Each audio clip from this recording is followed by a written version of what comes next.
yeah, we fall into the Atlantic. Yep. And then this other piece, the other piece that just is going to separate now. Yeah. That also falls straight into the Atlantic. Okay. In some ways, this is harkening back to the old days of Apollo, right?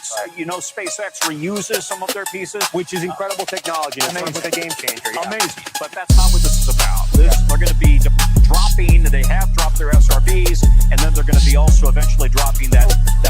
And it's right here. If we can watch this live right here. Here we go. Hold up. Wait a minute. Did you hit the like button? Drop some rabbits in the chat. Let's go. Hit that like, hit that like. Welcome to the chat. Let's chit chat. Hit that like, hit that like. Drop some rabbits in the chat. Drop some rabbits. Drop some rabbits. Drop some rabbits. Drop some rabbits in the chat. Drop some rabbits. Drop some rabbits. They're a little bit ahead of us, but again, drop some rabbits in the chat. It was a very quick job. Come see me. Rabbit hole is the place to be for real news, not fake news. Celebrity news, breaking news around the cloud. Real talk, best on the block. I rock. To make sure that real talk, best on the block. I rock. Hit that like, hit that like. Welcome to the chat. Let's chit chat. Hit that like, hit that like. Drop some rabbits in the chat. Drop some rabbits. Drop some rabbits. Drop some rabbits. Drop some rabbits. Drop some rabbits in the chat. Drop some rabbits. Drop some rabbits. So we can sort of understand drop some rabbits in the chat. True crime is my specialty. Exposing the industry. Unsolved mystery. Sticking to reality. Fair use commentary. Talking about cults. Trying to get results. Exploring cults. Exploring, researching, debunking, investigating, being nosy, super nosy, being messy, being shady, rabbit hole news. That's me, the chick with ADHD, unmedicated, but quite educated. Hit that like, hit that like. Welcome to the chat. Let's chit chat. And we're about to go even further than ever before. It's exactly what they hoped for. Setting the stage to eventually put humans on the moon. And now in your interviews, I know you spoke to the crew. They thought their goal, their ultimate goal is that this would be a moment of unity for the world. Exactly, because and they said that over and over. This is not about them. This is about what we can do, how we can stretch those outer limits, what we can discover as we get ready to make that landing on the moon. And they're so humble. I think in one of the interviews that you or Tom did, they said they would be happy if the next interview is with the next Artemis crew, and they want this just to keep going. They almost want to be forgotten. Yeah. They want to make their mark, get the job done, and then they want the spotlight on the next crew because they're going to go even further. You know, do you remember Apollo 10? Yeah. Most of us don't. We remember Apollo 11, right? But Apollo 10 set the stage for Apollo 11. Ryan Chandler is with space fans out there witnessing this moment in history. Ryan, what was it like to watch from your vantage point there on the beach? And for PWD setup, just a reminder, halfway open on the secondary. Can you hear Ryan? Well, Ryan is speechless. No, I can't hear program right now. Ryan, I don't know if Ryan can hear us. 4601. The astronauts can I hear think they're NASA, dialing but me we're in. still okay. We're gonna try to get Ryan. It's live TV, They're dialing folks, and they're dialing back. We need a launch commander, I think, but we're good to go. But you know, I think the other thing that's interesting, Tom, is that they are testing new things, including a brand new toilet. Which is very important. That. You know, and I heard it's very cramped from what I understand. But you know, the toilet, everybody kind of jokes at that. But you know, would you want to go to the moon without a working toilet? Yeah, it's a brand new technology. They want to make sure that works. They got a new water system they want to work, brand new telemetry, brand new comms, a brand new deep space comms network. So there's an awful lot to test drive here before they send humans to the surface. Jeremy Hansen, the Canadian who's on board this mission, said it's his first time in space. He hopes not to annoy his fellow astronauts because he's never really floated before. And he says, I'm sure he's so big it's going to get kind of annoying at first, but they'll get used to it. How hard is it once you're there and you're weightless? Oh, you're very annoying. Oh, yeah. I bumped into everybody. But I have a special note of pride about Jeremy because I come from a Canadian family, too. So. That's great. Yeah. Well, and if you can, I mean, what is it like, this moment like for Canada? Can you imagine? There have been very few Canadian astronauts. Every one of them is super special. I've known most of them. And Jeremy's an amazing guy. And can you imagine this being your first mission ever? Wow. just what a wonderful guy, and he's representing an entire country. That section of humanity is very, very proud of him, and I am too. And timing is everything in life, and what a great time for Canada and the U.S. to come together in a mission like this, and at a moment like this when the world is watching. I think we do have Ryan Chandler now. Systems are a go, from what I understand. Ryan, talk to us about what the space watchers out there are saying. Tom, that was one of the most incredible things that I've ever seen. But the most interesting thing to me was not even looking at the rocket. It was looking this way at people's faces and seeing that raw reaction. So many people here, this is the first time they'd ever seen that in their life. It's seeing the mom embrace her kid and say, look, anything is possible. It's people looking up and realizing what this means, not just for the United States, but for the world and for humanity. Tom, if I may, I know we have a great team of experts that we've been talking to all day. I found one of my own on the ground here. This is Mr. Adrian. Thanks for helping us out. What did you think when you looked up to the stars and saw that launch today? It was so incredible. It's like my first time seeing this, waiting for such a long time. And you know a lot about this mission. What does this mean? What were you looking for when this launch happened? Like, something really important is it's like so brave of the astronauts that wanted to go there. Like, they never denied it. They just went like this, and they just said, we just go. And you want to be one of them one day. All right, we'll see you on Mars. Adrian, thank you so much, sir. Tom, I mean, that really makes the day. Go, Ryan. Yeah. Tom. Yeah, little Adrian there, and so many little Adrians all around this country will never forget this moment. Tom, you were just sending me a note here. You're getting text messages from friends in Canada as well who are watching this and just in awe. And they're watching. I told them, watch NBC News. Don't watch the Canadian Broadcasting Company. So to Joe, my good friend. Okay, hold up, y'all. So I'm looking at the launch. Shout out to everybody in the chat, guys. I wasn't sure. I was just kind of playing to see. Just to see. But let me see if I can. There's some other reporting that I think is a little bit better, and NASA's got their channel going too. Everybody's out there watching the launch. Shout out to everybody in the chat, guys. Make sure you guys are hitting that like button, please, and thank you. Let me see if I can pull another report. They got Fox News out. Everybody's out there. Fox News, where are they at? They have to detach. I think that's what they said. They got to detach from the thing or something. I don't know, man.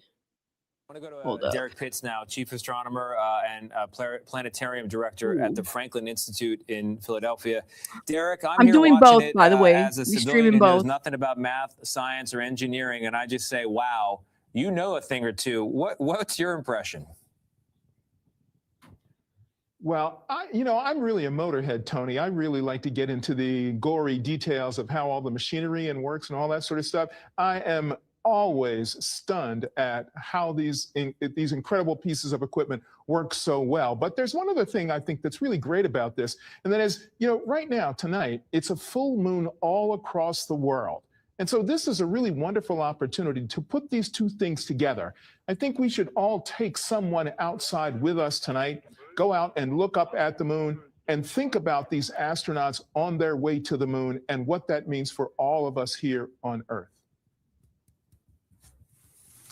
Derek, that's a beautiful Joey, thought. I see you. I agree completely. Let me And let I everybody felt know this I'm live morning as over we here. were coming into work, we were following the moon in. It was a full moon, and it was a bright, clear sky here in Florida.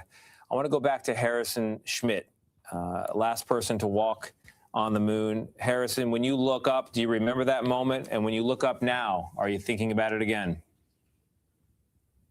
Well, it's fantastic. In fact, I believe the SLS has more thrust than we had in the first stage of the Saturn V. And I'm sure all of you enjoyed the physical feeling of that launch. I certainly enjoyed the visual feeling of it again. But one of the main memories it brings back for me is that we went down to 30 seconds and went into a hold, because the launch computer and the rocket were not communicating correctly on a pressurization issue. And 2 hours and 40 minutes later, we launched. And I'll tell you, we were at night, a little bit after midnight, and being in the capsule was an experience that I'm sure our other astronauts will also recall. It's just very special. and then to know that the mission is going well, as ours did, is even more special for everybody involved, including everyone on the ground. 400,000 people and their families were involved in Apollo, and all of them remember that as one of the high points of their lives. Yeah, I think the whole nation could be proud of it. Taxpayers contributed to it, and the country was behind it. I'm going to bring in Bill Harwood because we're on the precipice of another important technical milestone here as we see the American flag snapping in the wind neatly there. This is quite a feat of engineering if all goes well. What happens next? Next to these solar arrays are going to come out. The spacecraft right now has been operating on battery power. They have to get the solar arrays out or the mission can't continue, right? They'd have to come home. But anyway, they're very optimistic they will, in fact, come out. That's momentarily. Once they're charging those batteries up, everything, they'll begin processing ahead toward that rocket firing I was talking about to raise the low point. That's the next milestone after this. And so far, if you had asked me a year ago, we would be at this point right now with the launch so close to being on time as we saw today. I would have never believed it. This has really been fun. It has been an amazing thing. Peggy, we've got about a minute before we have to say goodbye for now. Your final thoughts? I hope there is a lot of children out there that are dreaming about going to the moon and Mars. yeah, we're going to need them for Mars next. What about you, Mike? I just, Godspeed to Reed and Victor and Christina and Jeremy. They're taking the hopes and dreams of an entire planet with them right now. I don't know if you guys can see Joey. Mark, up to you on the roof. One more chance to say goodbye. Stand by. I agree. My thoughts are really with the crew. I mean, what do we all want most of all? A safe return for them, and I fingers crossed that everything goes just as perfectly as this launch. Yeah, that's exactly right. When we had Bill Lightfoot in earlier from Lockheed Martin, who designed the capsule that those 4 astronauts are in right now, the capsule that's keeping them safe, alive, we'll bring them to the moon, around it, and then back. I said, congratulations, thank you for all you've done. And he said, don't thank me yet. He said, we got to wait. We got now 10 days. But so far, so good as we look at a beautiful picture of that incredible rocket, Artemis II, history in the sky. I used to live next door, not next door, but I lived near when I was a kid to Lockheed Martin too. On the CBS News that place is YouTube interesting. channel. For now, our coverage will continue on CBS News 24/7, your local news, and tonight with me on the CBS Evening News. This has been a CBS News special report. Ooh. I'm Tony DeCopel at the Kennedy Space Center. Now, somebody said in the chat, the timing is so interesting that all of this is going down right now. I said, well, what is that supposed to mean? Can you guys hear me? Let me know. Can you all hear me? Can you hear me? Joey, you can join us horizontal. I could see you in the chat. I'm streaming both ways, guys, virtual and horizontal now. The NASA thing is up now. Ooh, let me show you guys. NASA report. But there isn't a whole lot of action going on right now. This is the launch. See if we can go to the launch. Give me 1 second, guys. We set everything up. But I need to be careful because I don't want to be playing streams that are going to... Y'all can hear me. Okay, good. I'm not on camera. Okay. I need to make sure you guys can hear me. Give me 1 second. So NASA's got their little thing going on right now. This is interesting. My middle child was watching and letting me know. And I was like, oh, I should have streamed. But, I got kind of busy. Kind of busy. Okay, hold up. We're going to watch... Let's see. Coverage. Nope. Oh. Houston Public Media. Okay. All are the contributions of Michael Atkinson, our reporter at the Johnson Space Center, Hold and on. Bianca Seward. Let's see if we have any more Watch images Party of something at else. Space Center, Houston. Yeah, they have a YT A channel. reminder, So we'll we're going to have go about plenty more streaming over there. coverage of this mission on Morning I know, Edition isn't the from timing Michael interesting? Atkinson and from Michael along the way. Hold up. as- Michael, be quiet for a minute. Isn't it interesting? It's April Fools and all you already know the people. And I mean, people already feel some type of way about the moon landing, which, whatever y'all believe, some people don't believe that the moon landing is real. And some people do believe that it's real. So I guess I should probably ask everybody, where do you guys stand with the moon landing? Do y'all believe? or you don't believe. Listen, I believe whatever. Should I not believe the moon landing? Is the moon landing not real? Let me know, guys. Let me know. Oof. Okay, now this was earlier today. Let's move that. You said it's not real, Stevia? Okay, you said the moon landing is not real? The moon landing was done in a Hollywood basement? Oh, Lord have mercy. Y'all are... You know, but somebody did say, they said that the timing was very interesting, guys. Yeah, I know. Look at everybody, though. Really? Your dad would never talk about it and said it was confidential. I'm willing to entertain different theories. Integrity, guidance converged, performance nominal, upper stage RCS ready. Oh. Copy all, Stan. Integrity, SM priming complete. SM priming complete.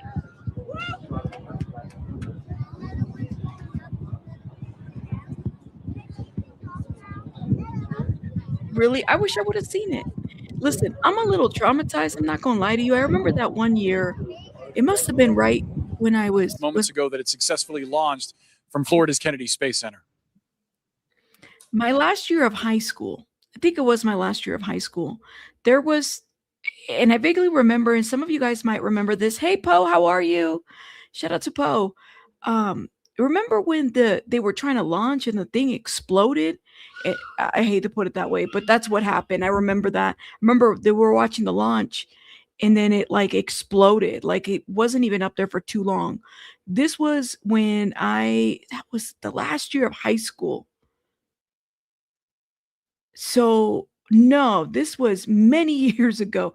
My last year of high school was in 2003.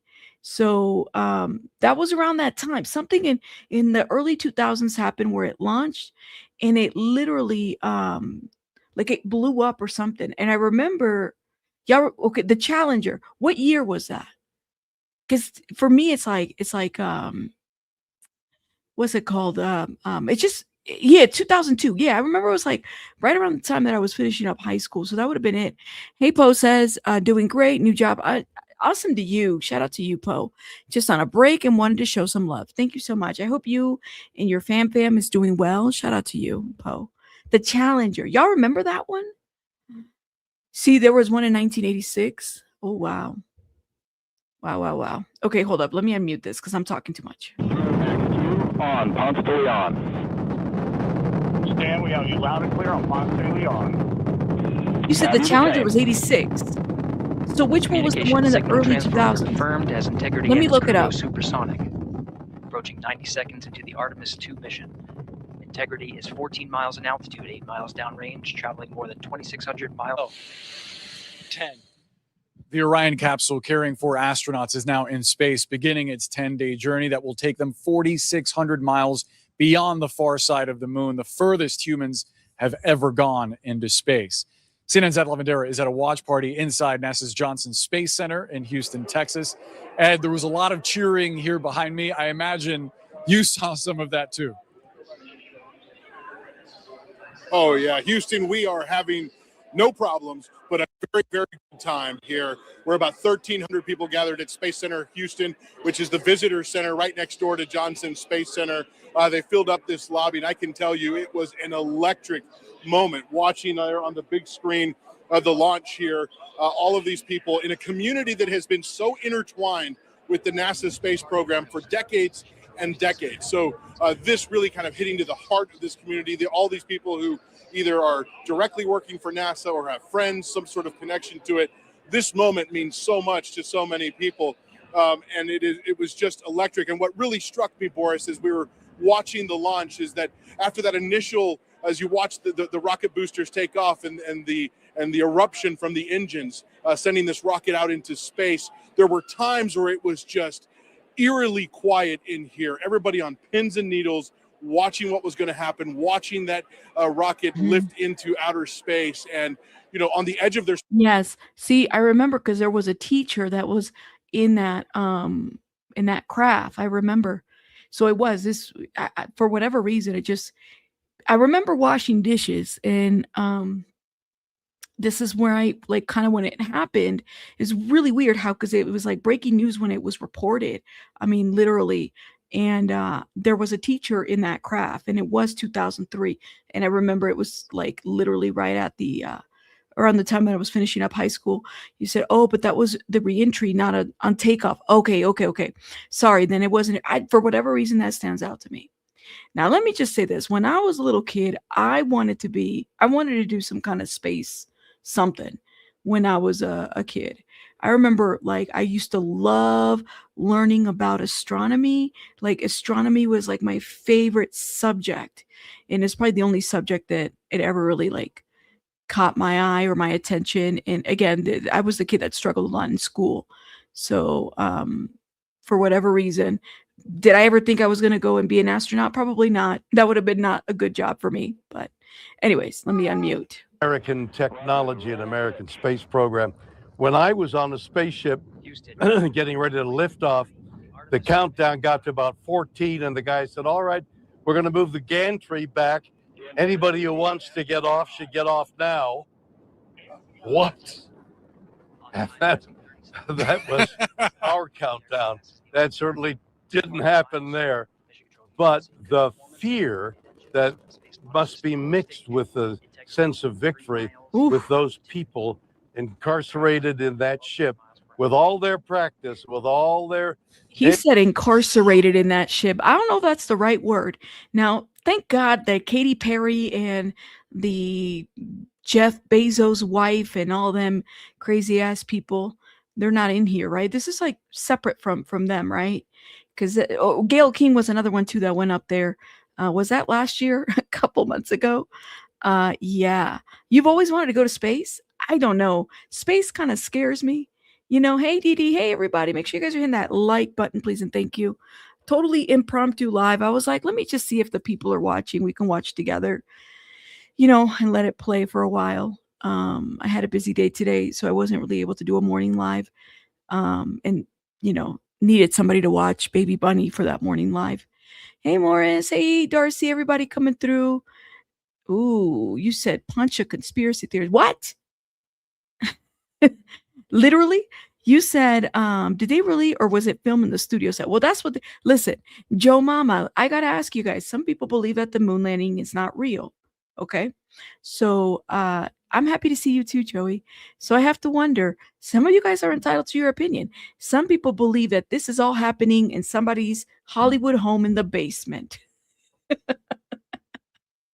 So I have to ask you guys, do you believe that this is real? And it's funny because it's like, y'all do realize the date that they chose to do this, April Fools. So you're going to have people, of course, saying all kinds of things like, this is not real and it's a setup and, you know, yeah. So I guess I'd like to see what you guys think. Now I'm going to see what NASA is posting. Because I'm kind of curious to see what that looks like over there. Different vantage point, I imagine, is going to be something that they will never forget. And I'm excited for them to share it with the world with the iPhones they're taking up there. One of the big firsts on this trip. Another first, one of your fellow Canadians is making history during this mission. Jeremy Hansen will be the first Canadian ever to venture into lunar orbit. I mean, you spoke about, with pride, about American technology a moment ago. What does this mean for Canadian pride? Well, Canadians contributed to all that. And of course, there was a previous Canadian on a space program. And this Canadian, Hayden, it's remarkable what Canada, with its much smaller population and shout out to the Canadians. We're going to move over here, guys.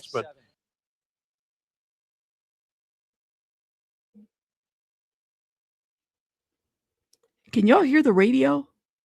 Let me see. Oh, it's muted. And them up in space. Why is this here? It such a is. significant mission? Put a one in the chat if you could hear. So this is a new launch vehicle. It's been tested with no crew, but this is the first time humans have been on board.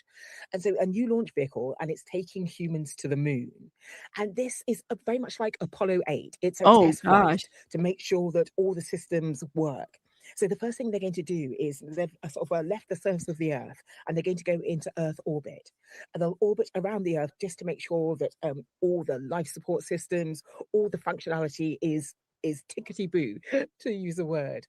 And then from that, they will launch onto the moon. But it's so important because as a child, I heard about the Apollo moon missions, and that's why I became a space scientist. And so I think this can have a similar effect, inspiring the next generation to not just sort of go to the moon, but to reach for the stars and see where it takes us. You know, it's important that you mentioned that.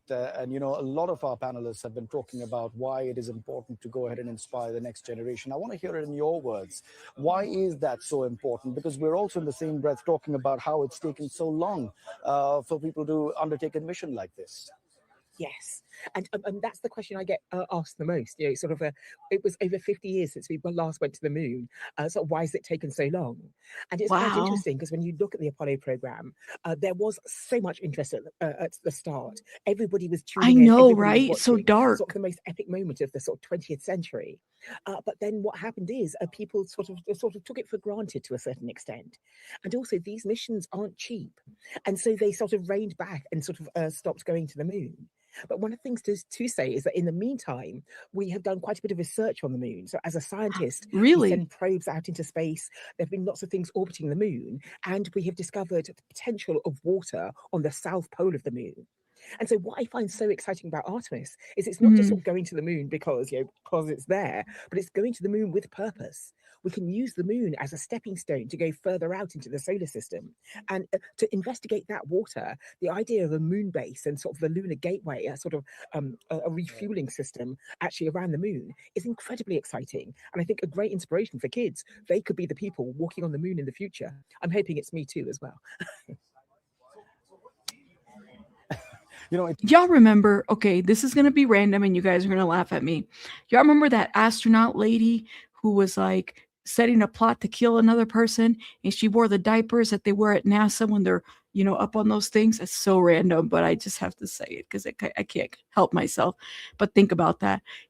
So they're wearing these diapers in there because they can't go in the back. Like, I think it's kind of like when you're on the plane, the diaper lady, listen, Chan, you're not...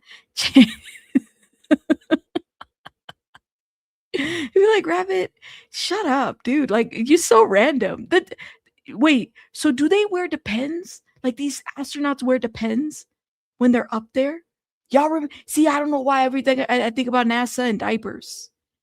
I couldn't because can you imagine what your stuff? You would want to go like number 5, like all of the above with your stomach up there. I'd be having like, you know, it'd be like IBS up there, and then you got to wear a diaper. You imagine sitting on that shit for however long? No. Be like, cancel this mission. This is not, no, because this Depends, and everybody wearing Depends up here. It's just not going to depend. It's going to be bad. So cancel that mission. I just couldn't. I couldn't do it. I'm just saying. You know what? Nope, Dee Dee. Don't even give me that imagery, girl. No. I'm just saying because they have to. And so you're not the only one out there. Your partner is probably wearing a Depends too. Not there will never be enough absorbency, because I can imagine that I'm going to the moon and like not only how nervous I would be, but like, no, there will never be enough. Let's keep playing this. Okay, thank you so much, Renee. What a spectacular moment we witnessed there, the successful liftoff of that Artemis II mission. We know it's NASA's first crewed mission around the moon in more than 50 years, and we saw all of the buildup until that launch off, and then that successful boom as it took off, as Renee was mentioning there. And we're going to talk a bit more about the significance of all of this with my panel, Helen Sharman, the first British astronaut, and Tim Peake, former ESA astronaut as well.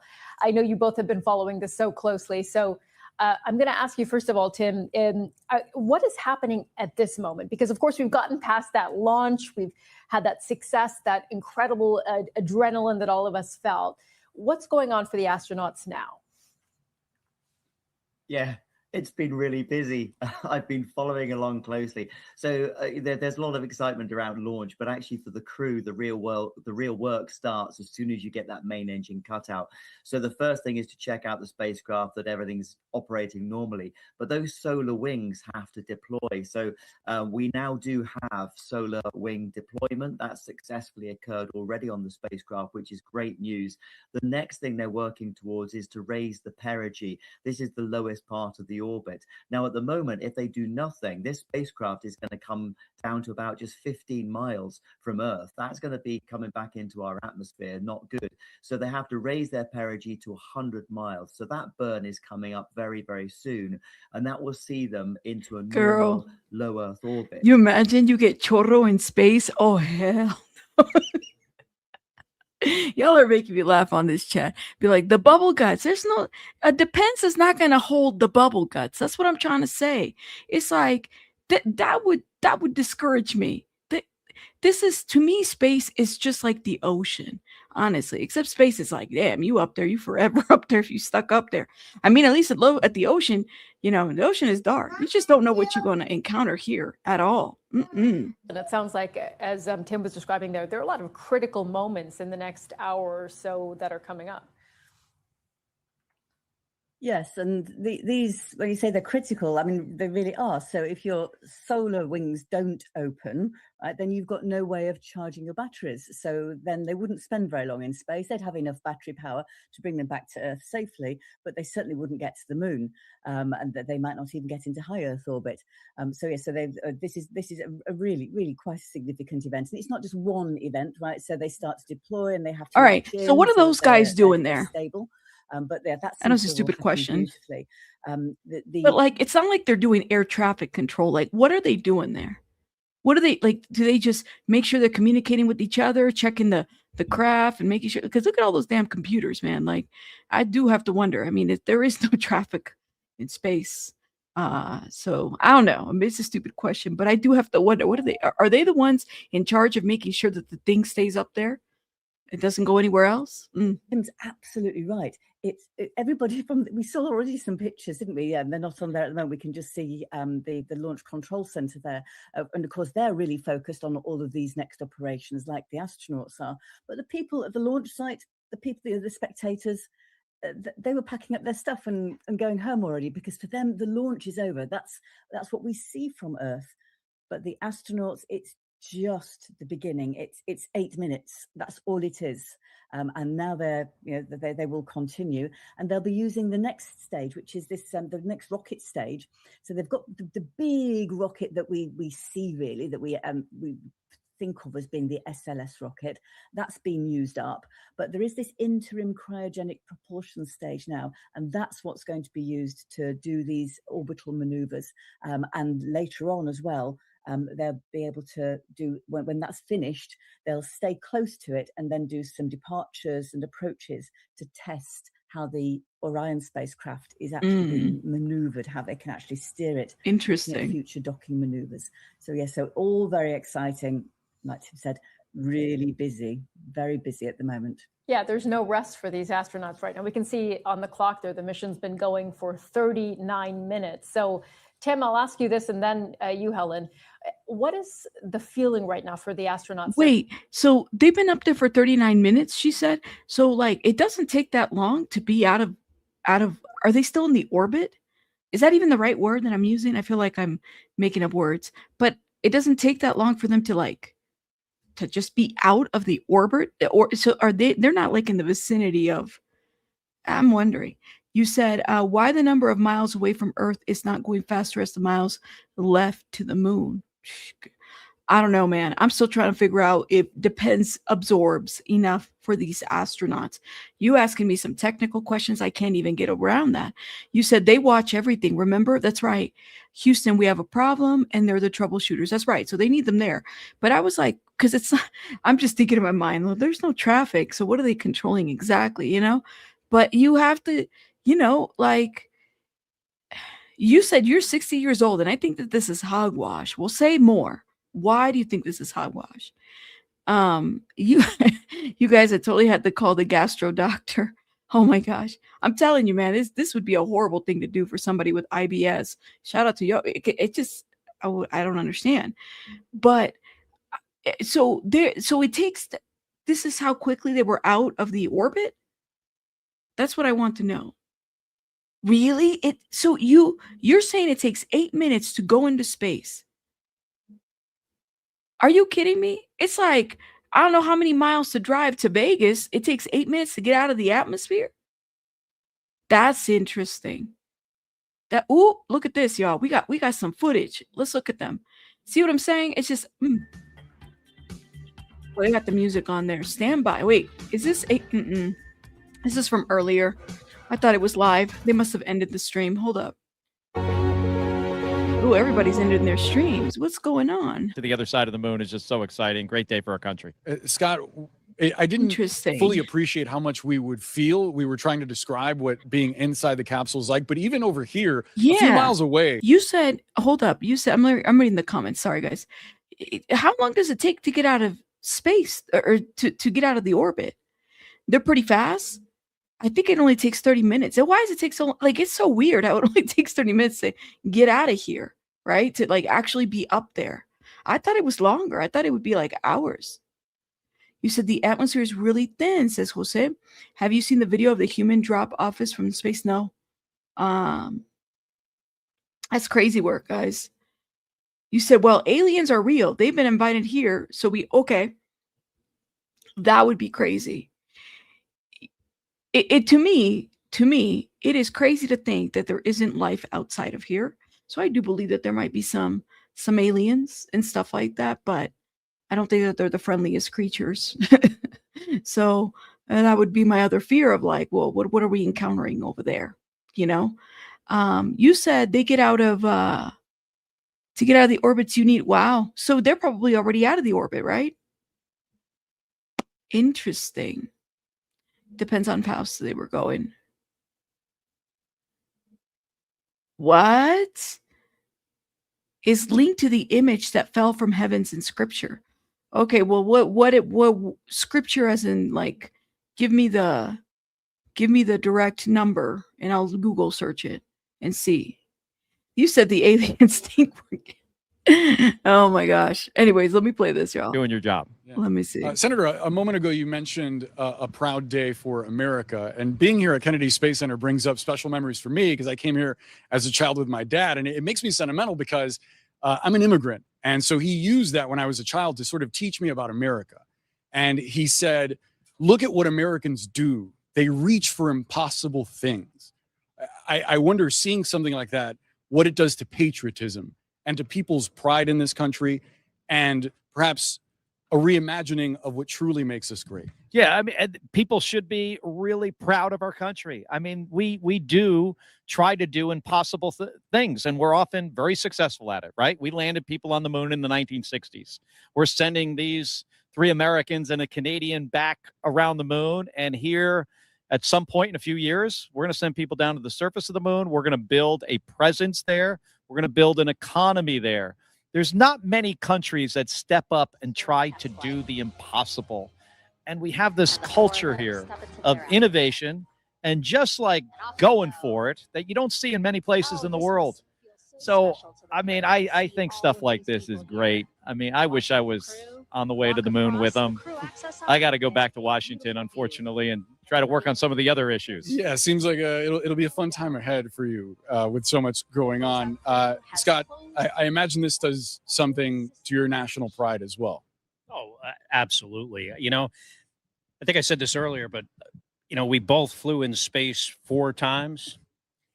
And yet I still can't imagine how exciting this is for those 4 crew members, but also all the people that worked on this mission. I mean, the thousands of people in this country, even around the world, you know, because this, where some of the hardware comes from, just incredible amount of pride today. Yeah, no doubt. There's also something that we haven't talked about, which is the economy of the moon, because I understand that there are ambitious plans how much to does it perhaps cost? someday extract resources from the moon that could be very useful back here on Earth for all forms of power. Can you speak to some of that? Yeah, it could be. I mean, we often talk about fusion power, which is a technology that is starting to work, right? We got, more power out than we put power in. Recently you have these fusion power plants that are being built. That technology is powered by tritium, H3, right? So tritium is not widely available on Earth, but it is on the surface of the moon. So in theory, I guess you could bring some of it back. Hey, we've got a lot to learn here. We're just taking the first steps here and trying to do this. But we did build an economy in low Earth orbit, with crew members and cargo and new technology and new satellites. We can do that same thing on the surface of the moon. Scott, what are you most looking forward to with this next chapter of deep space exploration? Well, I'm just hoping that everything goes right in this mission. I mean, this is just the first step. So, kind of holding my breath a little bit. And we'll just have to wait and see when they get safely home. And we'll think about what's next. Scott and Markelli, we hope that you will join us when they do. Thanks so much for being with us. Thank you, Boris. My pleasure. Coming up, just how far will these astronauts travel on this momentous journey? And a close-up look at what helps the Orion capsule go into a high orbit and then break away from Earth's gravity as Orion continues its mission toward the moon. Ooh. 4, 3, 2, 1. Booster ignition. And liftoff. The crew of Artemis II now bound for the moon. Humanity's next great voyage begins. Good roll pitch. Roger, roll pitch. Houston now controlling the flight of Integrity on the Artemis II mission around the moon. Integrity, AMT high. AMT high. On time, passing 30 seconds into the flights. Integrity passes the ultimate beacon. Target milestone. Mission Control Houston seeing good performance on the main engines. Space launch system core stage. Integrity, 3 miles in altitude. Traveling more than 1,200 miles per hour.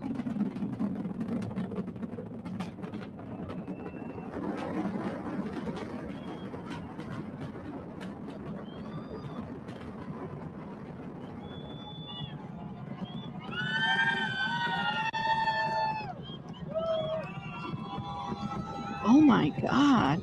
Mission elapsed time, passing 1 minute. So scary. Execute. On, Ponce de Leon. Stan, we have you loud and clear on Ponce de Leon. Have you the same? Communication signal transfer confirmed as Integrity and its crew go supersonic. I know, right? Approaching This 90 guy's hella seconds into the Artemis II mission. Integrity is 14 miles in altitude, 8 miles. I'd be like, wait, I gotta go to the bathroom, guys. I gotta go to the bathroom. It wouldn't be me. Oh my God. Joey, thank you so much for the 1999 featured seat mounted section for defecation and separate vacuum hoses with specialized funnels for urination. Systems are designed for efficiency, with newer models recycling urine into drinking water and compressing solid waste for disposal. Oh my, Joey, I don't know where you found that information, but shout out to you. Shout out to Joey. Thank you so much for this $20 super chat, super sticker, or $19.99. I appreciate it. Now that is some science, because I did have to wonder. I was like, damn, I just couldn't be able to do it. That just like is so scary. This, you're not talking about a roller coaster. You're talking about a situation that is like, you can't just exit out. And if you exit out, good luck. You want to exit out when the thing is done, not in a bad way. You want to go through the front or the back door, right? That's crazy work. Crazy. All right, hold up. Oop, baby bunny doing the most.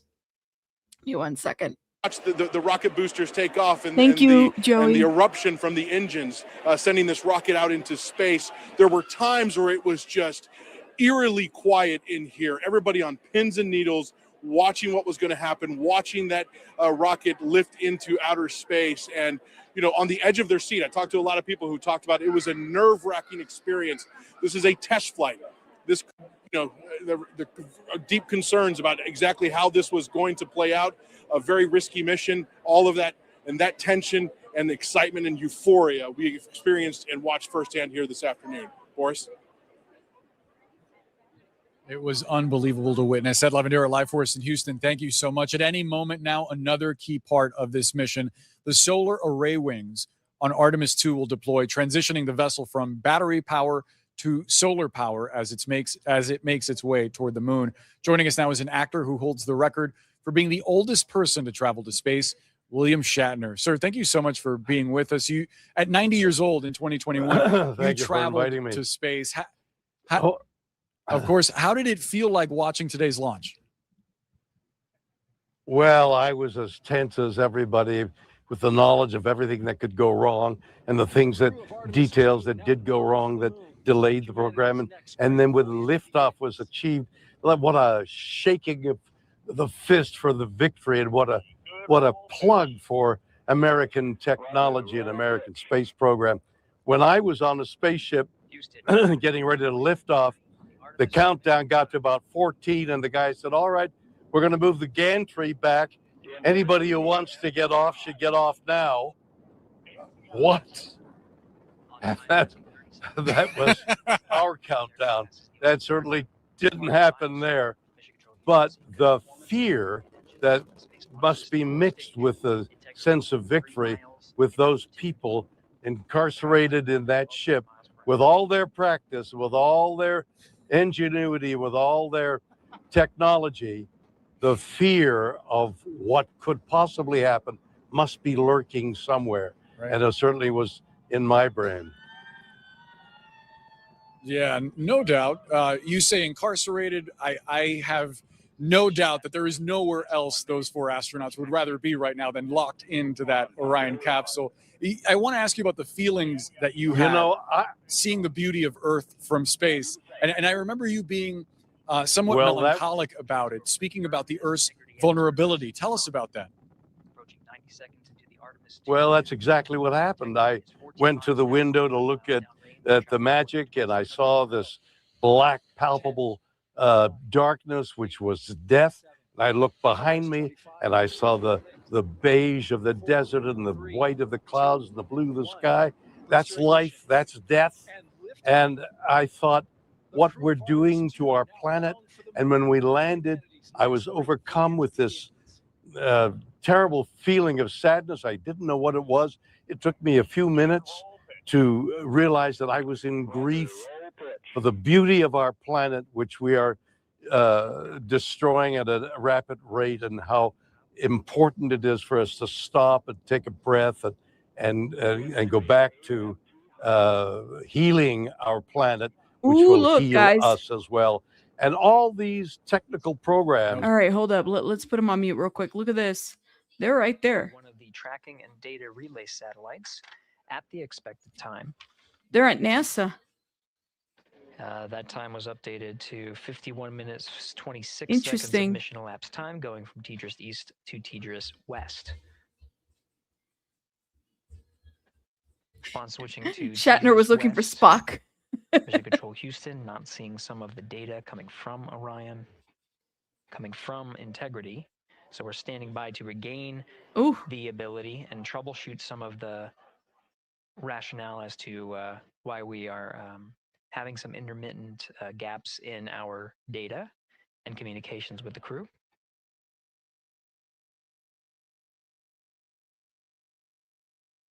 Wait, I don't like the sound of that. Something about gaps. Gap is never good.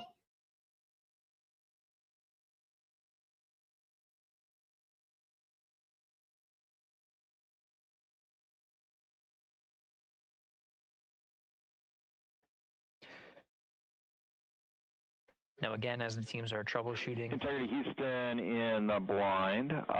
We see good solar normal maneuver. ARB TIG is expected to be 45 seconds earlier than the pad. That's 1 hour, 46 minutes, 0.9 seconds. No update to TIGO yet.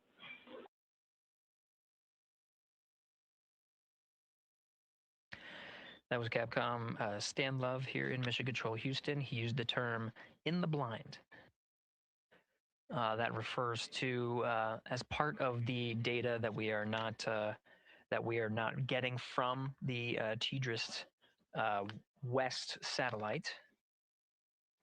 noting that we understand that we may not be receiving communications from the crew, though they may be able to hear us.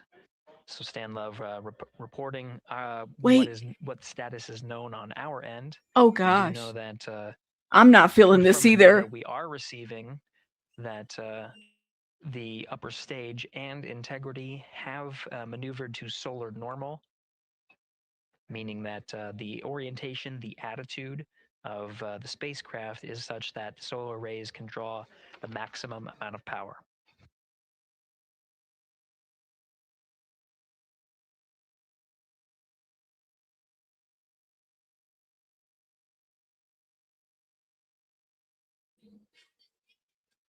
Joey, right? It's something about they can't communicate with us, but maybe they can hear us. What do you mean, maybe? Maybe? Maybe?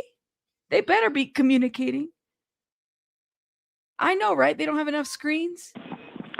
Integrity Houston in the blind for Christina. Just before the TDRS handover, we heard your report about the lack of an oxone inlet filter. We copy that there is not one installed as expected, but please put in a new one.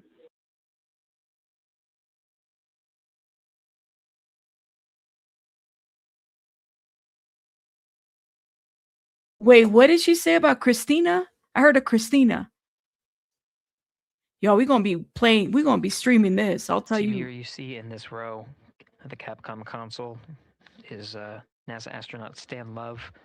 The voice that you're hearing from the teams here in Mission Control Houston up to the crew of Integrity. A Capcom voice that you'll hear throughout the mission as well.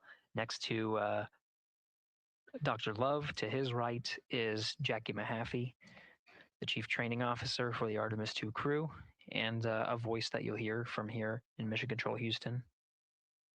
Flight Director Judd Freeling is to Stan Love's left. The ascent flight director and leading the teams through the ascent that happened today. And to the left of Judd Freeling is Flight Director Rick Henfling, part of the entry teams here on console to oversee the ascent portion. He'll be returning to console on flight day 9 to prepare for the splashdown on a nominal timeline for flight day 10. Integrity Houston in the blind. We're rebooting some ground equipment to try to recover the link. Expect 10 minutes. That'd be the hardest job to do, Abraham. I couldn't be me. Couldn't be me.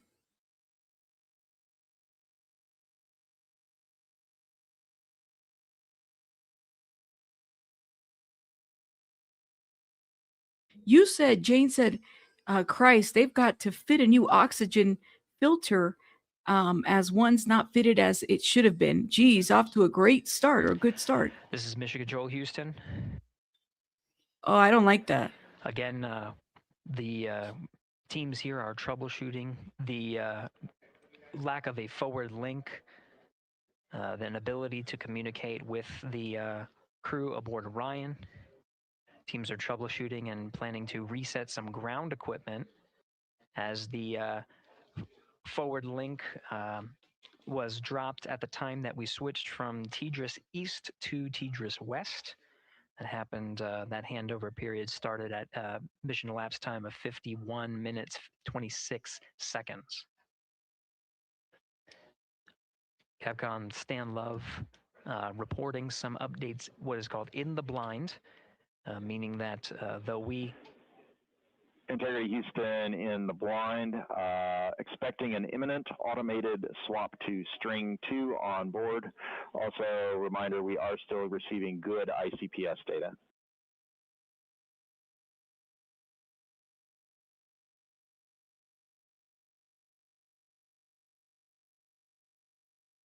Again, Capcom Stan Love reporting to the crew in the blind, meaning there may be an ability for the crew to hear the calls from the ground.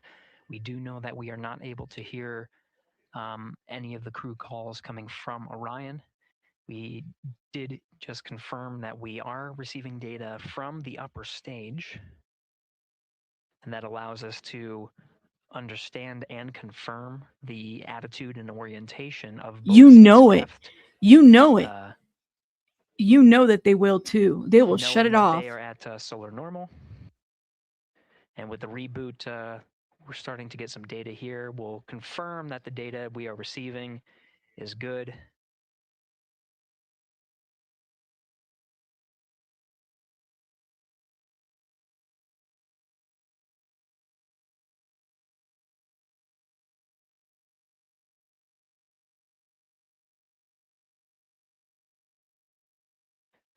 And with the regain of comm, we're starting to get some views aboard the Orion spacecraft. Integrity Houston, voice check on Tetris.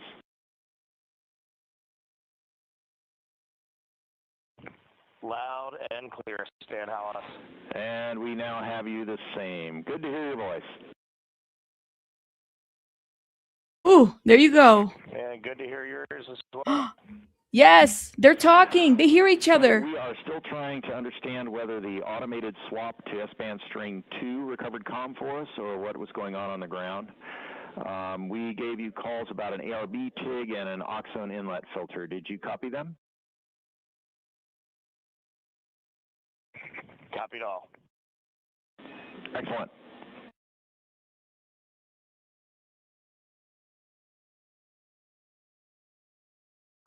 This is Mission Control Houston, though the solutions that were applied to regain the communications from Integrity is not known which one worked. We do know that we are receiving data. We're getting confirmation that is updating some of our telemetry that shows that the solar array wings have been reconfigured to the solar normal. Again, drawing as much power as possible while Integrity is in flight and awaiting the next burn, the apogee raise burn. And you just heard confirmed, though Stan Love was reporting some things in the blind, meaning we could not hear the crew respond to any of the calls that were going on Orion to Earth. We did confirm from Reed Wiseman aboard Integrity that they did hear all of the calls that Capcom Stan Love was reporting. And Integrity for comm, while we are sorting out the earlier comm loss, we plan to remain on S-band string 2.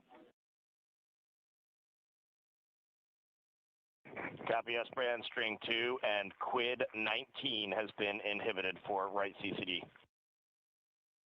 Copy quid 19.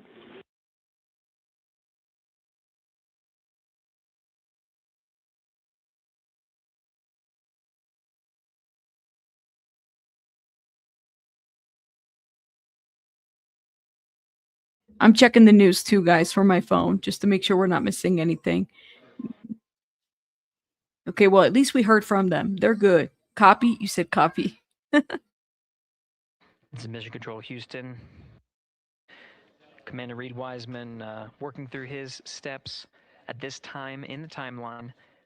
Mission Specialists Christina Cook and Jeremy Hansen should be closing out some of the procedures that were activating some of the environmental control and life support systems. And again, those steps relayed from Capcom Stan Love were received by the crew, so they did copy them and address any of the feedback that was provided by Capcom Stan Love. The launch and entry suits for Mission Specialist 1 and 2, that's Christina Cook and Jeremy Hansen, per the timeline, they are in the period of time to doff or take off the suits. The launch and entry suits for Commander Reed Wiseman and pilot Victor Glover will remain on until after a successful apogee raise burn. Their role is to oversee the successful burn there. In the meantime, they're configuring some of their equipment and configuration that's needed ahead of the day's activities, starting with covering a CCD cursor control device. And they're well on their way to a nominal timeline, of course, addressing the communication link by resetting some ground equipment and changing the string of communications, which addressed the issue, and now we're getting full data from the ICPS as well as the Orion spacecraft.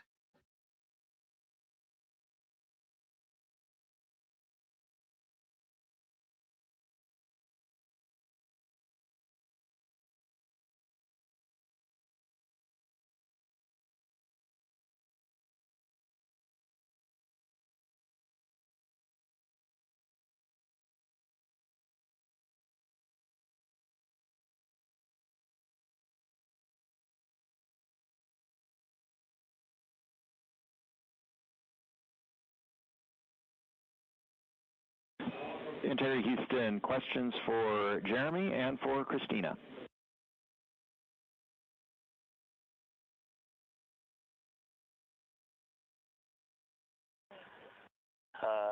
Stan, can you power on the toilet, and then we'll stand by for your words for Jeremy and Christina.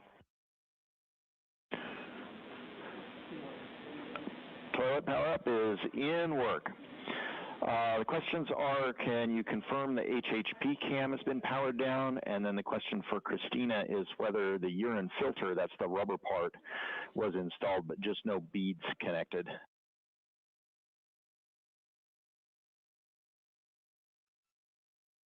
And that's affirmative. The filter was installed, no beads. Thank you.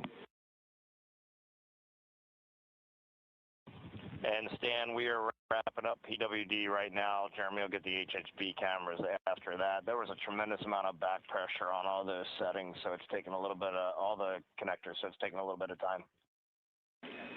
Copy. Thank you.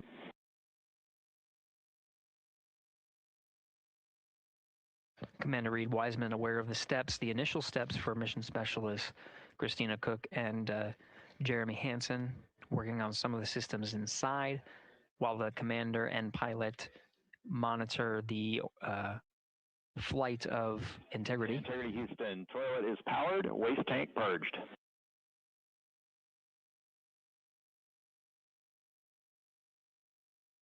We copy that, Stan. Thank you. Some of the equipment inside needs to be activated by flight controllers here in Mission Control Houston.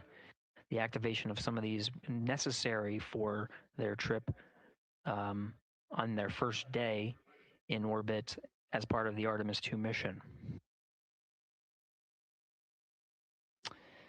While Christina Cook addressed the waste systems that are on board now that they're activated and purged.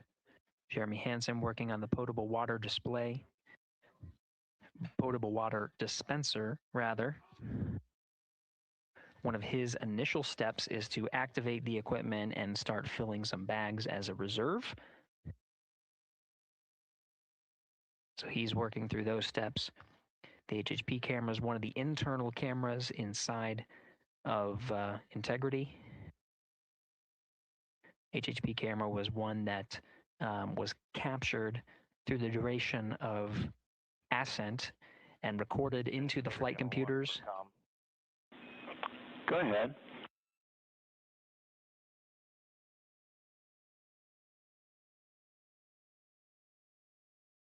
Yeah, doubt it helps you at all, Stan. But that whole time that you all had, it seemed like you had a good forward link. We just had no return. We saw a good frame lock, and everything looked good. The only thing we did not have was a good ping. I don't know if that helps you. That helps a lot, Reed. Thank you for that report.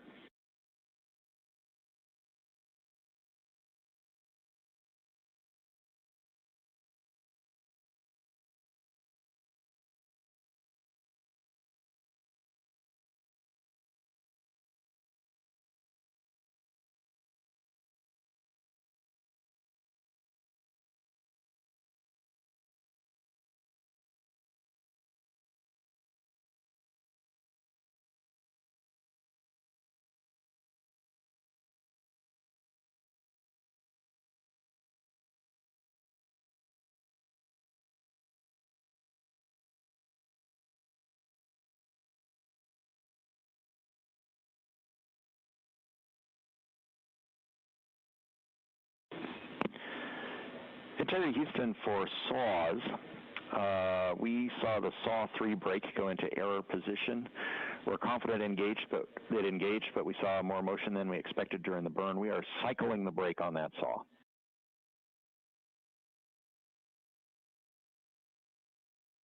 Okay, Stan, we copy that.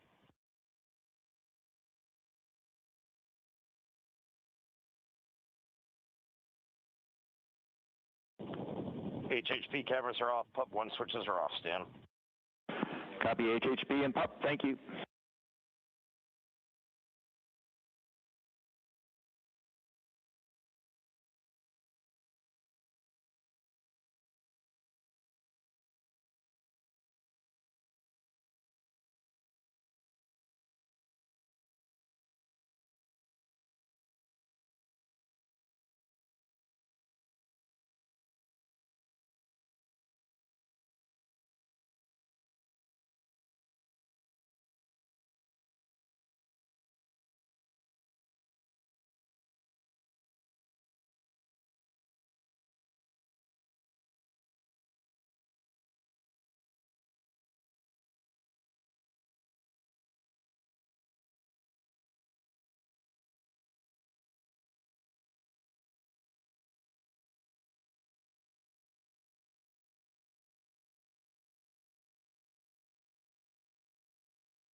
It's like pitch black. What is the camera facing to? Does anybody know?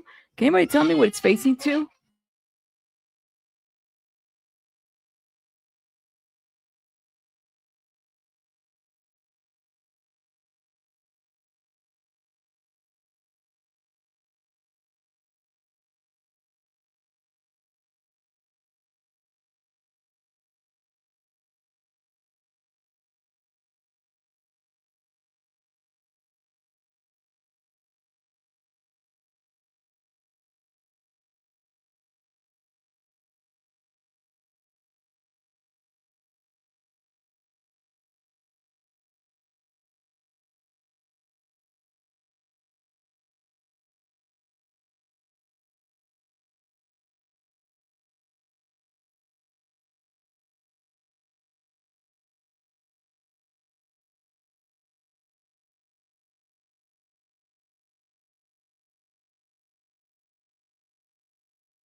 Integrity Houston, starting thermal roll.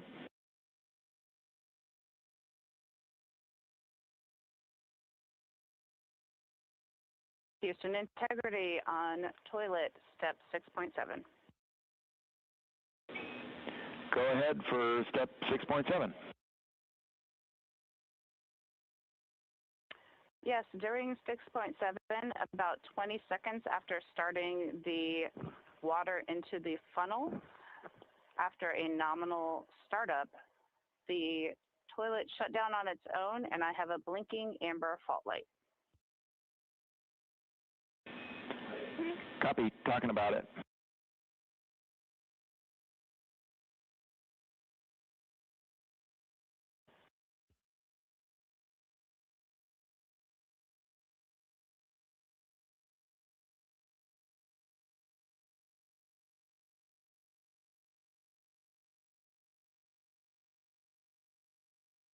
And integrity for toilet, we're going to have to think about that for a while. In the meantime, CCUs are available in Alpha 2.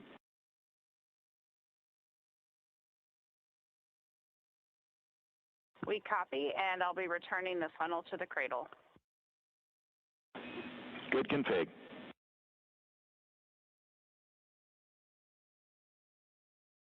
This is Mission Control Houston, a read back of some of the communications that occurred on Orion to Earth.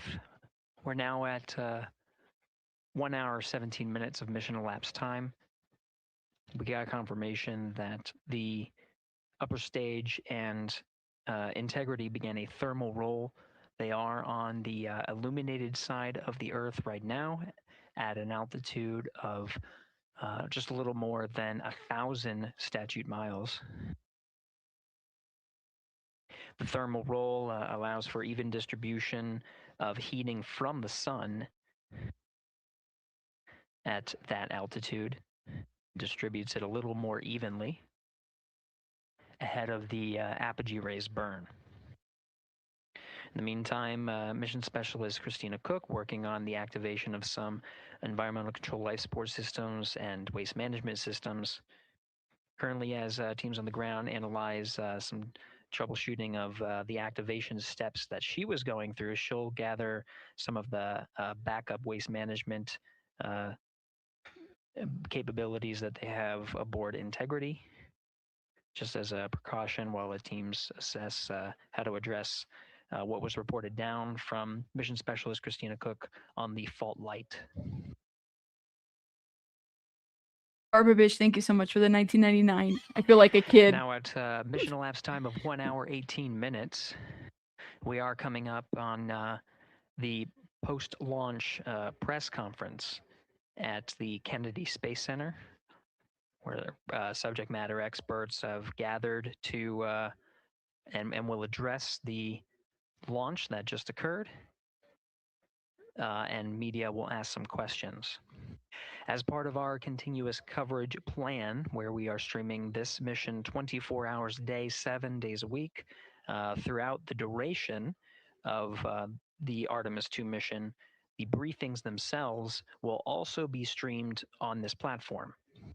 The time of the beginning of the press briefing is scheduled to be 7 p.m. Central Time, 8 p.m. Eastern Time today. So coming up in just about 6 minutes. While the post-launch press conference is Integrity thermal roll complete, and a question for Christina for toilet. All right, Stan, just give us a minute, and the view of Australia was epic just now. It's amazing to be at this altitude, and Christina's working hard. Roger. And Integrity, we also have a story about a water tank valve problem during powered flight. We saw an anomalous indication on the water ISO valve between water tanks Bravo and Charlie. Based on the signature we saw with the tanks during the PWD checkout, we think that valve is closed. We are going to troubleshoot that going forward.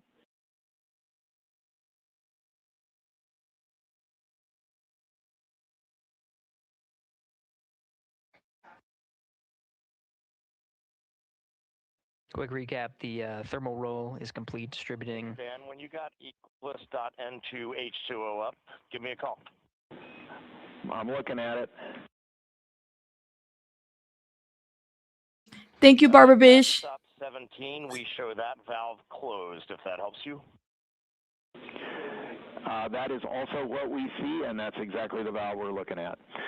Related to that, question for Jeremy. For the PWD checkout, did you check out the primary first or the secondary first?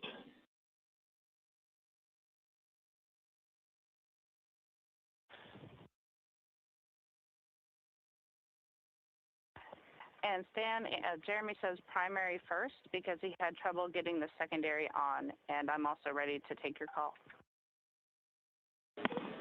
Copy primary first. We appreciate that. Christina, for the toilet, can you please tell us what the status LED is doing? Or was doing when you saw the fault?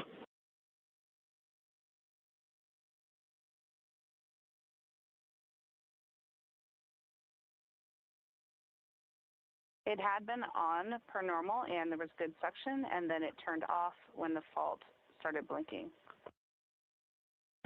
That's valuable information. Thank you. Teams on the ground continuing to troubleshoot the waste management systems aboard Integrity. Now we'll continue to follow the mission here as the 4 astronauts work on the steps to activate some of the systems and prepare for the apogee raise burn. About 3 minutes from now, 7 p.m. Central Time, 8 p.m. Eastern, we'll start the press briefing. That press briefing will happen on our 24/7 live coverage. While that is happening, you can listen to the Orion to Earth loops and continue to cover the mission and views from the solar array wing cameras aboard Orion. And you can follow that at our clean live stream, also available at NASA's YouTube channel.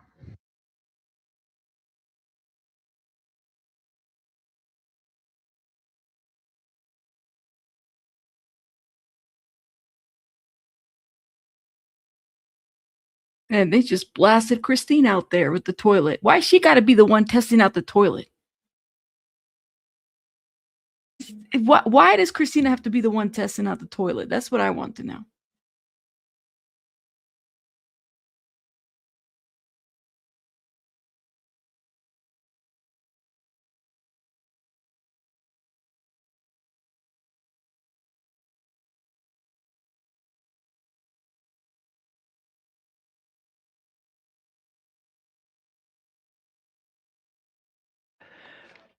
This is Mission Control Houston, passing 1 hour and 23 minutes of mission elapsed time into the Artemis II mission. The Integrity crew, about 800 statute miles over the Earth, currently passing over Australia. Commander Reed Wiseman confirmed that pass over Australia, they were able to peek out the windows and see that view. Now that's beautiful. Altitude Look at that. higher than any of them are used to. That's beautiful. Jeremy. Integrity Houston for GNC, we are taking channel 1 to unfiltered and BFS. Also for the solar array indication we saw earlier, we think that when the brake originally set, it was like on a tooth, and that when the engine lit for PRM, it slipped one tooth. That brake is now showing nominally.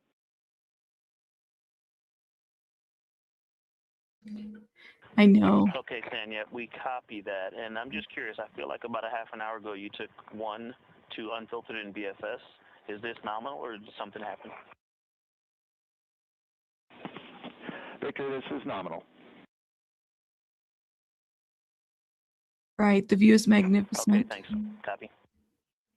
Barbara, thank you so much again for this. I didn't read it all. I feel like we're a kid watching TV with my friends while we're on the phone. Yes, shout out to everybody. Make sure you guys are double tapping if you're watching the vertical, and hitting the like button if you're watching horizontal. Okay. Now 7 p.m. Central Time at a mission elapsed time of 1 hour 25 minutes. An update for viewers. We are continuing to cover the Artemis II mission and see live views from the solar array wings. The press conference scheduled for 7 p.m. The current start time for that press conference is 7:05 p.m. Central Time, 8:05 p.m. Eastern Time. During the conference, we are expected to execute the apogee raise burn.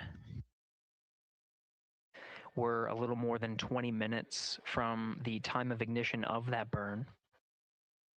We do know that the time of ignition has been updated from the pad. This is the predicted time of ignition and trajectory that was uploaded to the crew prior to liftoff. The current time of ignition is 1 hour 46 minutes and 9 seconds of mission elapsed time.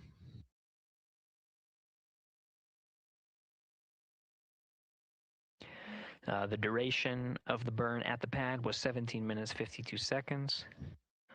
Ahead of the execution of the burn, any changes in that duration will be reported to the crew and uploaded to ensure that the apogee raise burn goes as expected and puts them on the predicted trajectory.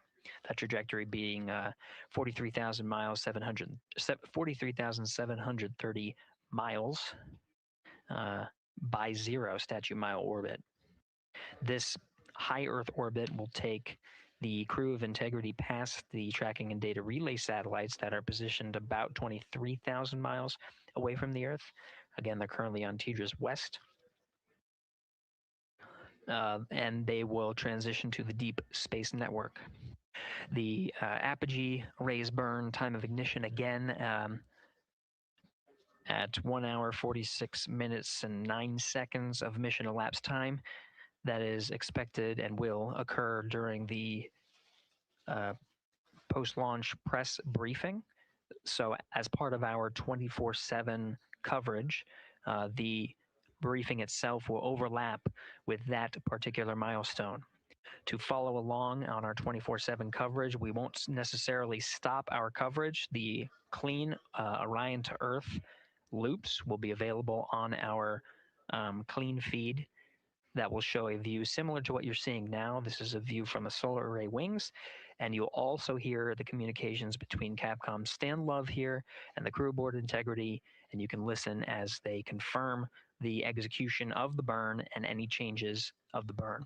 When we come back from the press conference, expected about around 8:05 p.m. Central Time, 9:05 p.m. Eastern. We'll go ahead and recap any of the milestones that occurred while we transitioned to the press briefing to answer the questions that come from the press, and continue along on our 24/7 coverage.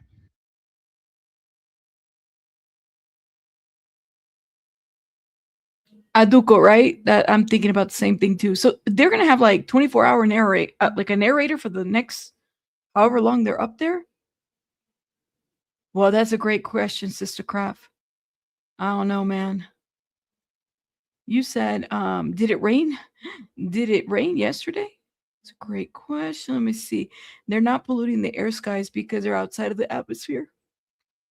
They're not on Earth anymore. They're not on Earth. That was quick. That was quick. It's like Aaron Estrella Mom said that it doesn't take long to Houston head out. integrity for CFC install. That is complete. Copy CFC. Thank you.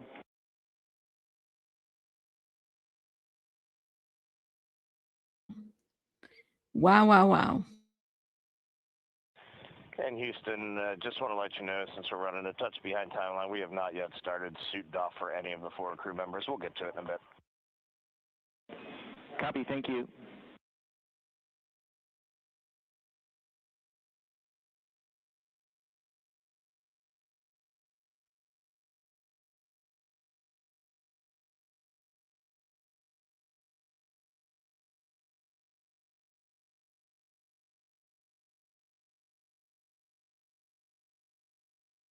Whatever goes up has to come down.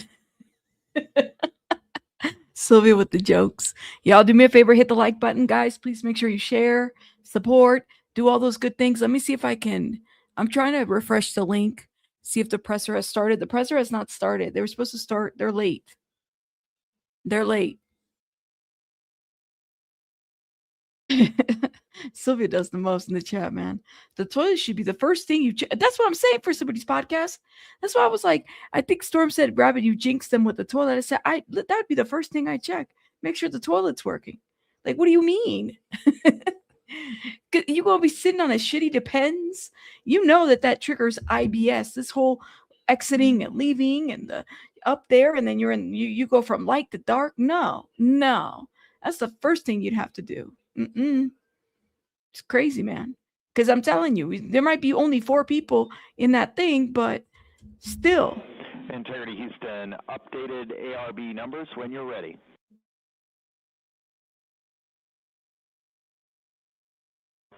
Stan, we are ready.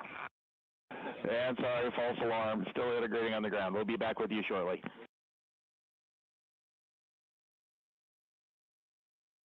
Good practice call. Talk to you in a second. Roger.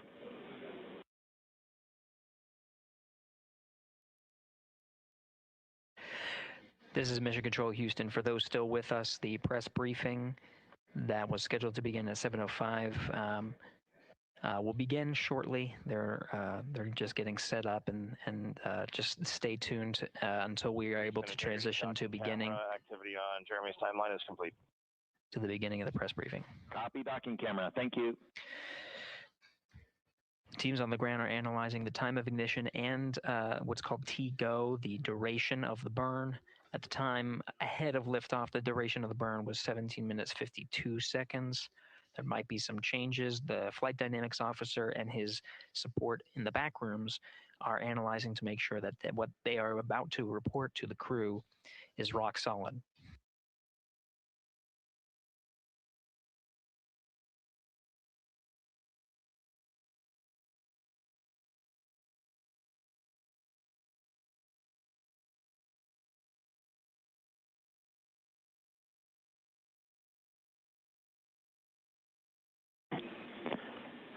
Integrity Houston with new ARB numbers for real this time.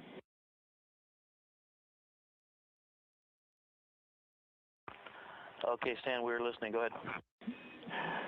ARB TIG, 1 hour, 46 minutes, 07 seconds. TGO is 18 minutes, 06 seconds.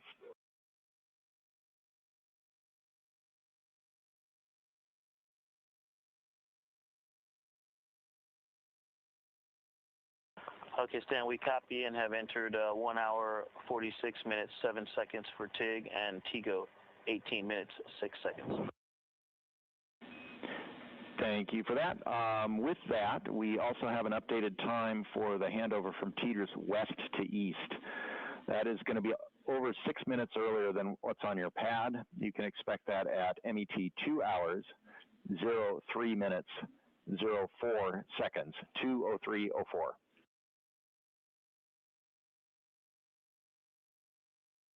2, 3, 4.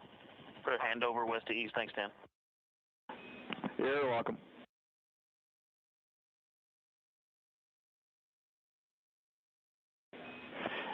And integrity 2 minutes Dan, to the maneuver. PFE is reading 3, which is nominal. Copy PFE.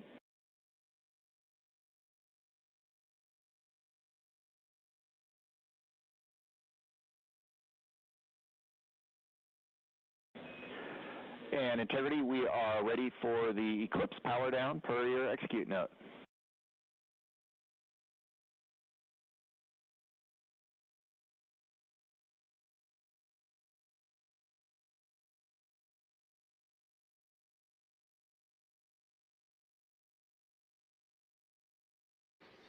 All right, as we've continued to follow along on the mission here in Mission Control Houston and on the Orion to Earth loops, we'll take you over to the beginning of the press briefing, the post-launch press briefing over at the Kennedy Space Center.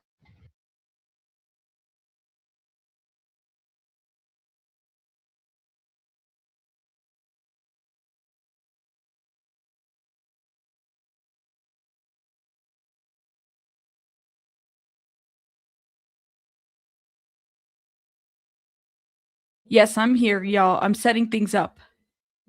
Thank you. You know, we got a mission to launch over here too. Integrity, MCC polls Hold up. go for ARB. Wendy, thank you so much for your 15-month membership. Wendy, thank you. Thank you, Wendy. Shout out to you. Thank you for supporting the channel. Yes, Mark.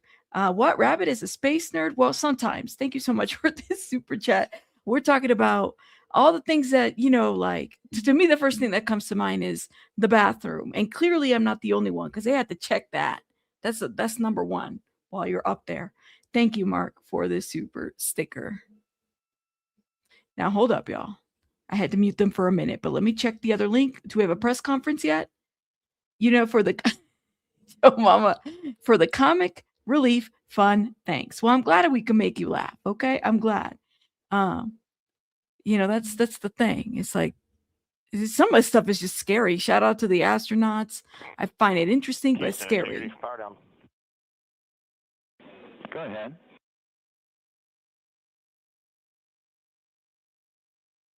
All right, we see the roll, Stan. And for power down, we believe our steps are complete. If we could get just some situational awareness on the DU brightness, we feel like we have them Ooh. 50% down, but let us know.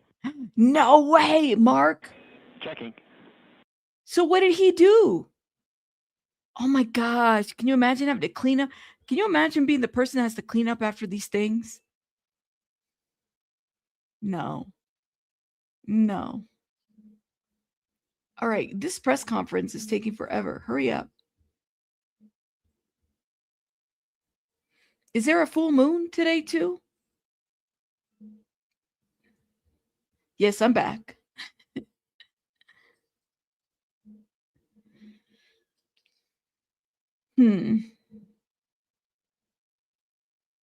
Oh no, it's blue. Oh. Integrity, we see DU3 right at center. We see DUs 1 and 2, a couple of clicks above center. We're checking power draw now.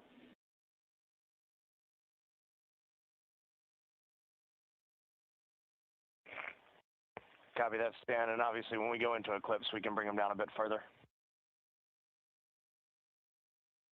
Roger.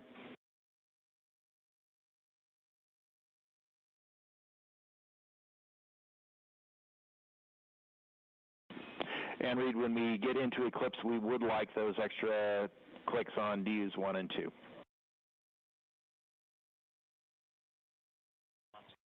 Yeah, you got it. We did bring 1 and 2 down a touch, but we'll bring them down as far as we can when we get into eclipse. That's perfect. Thank you.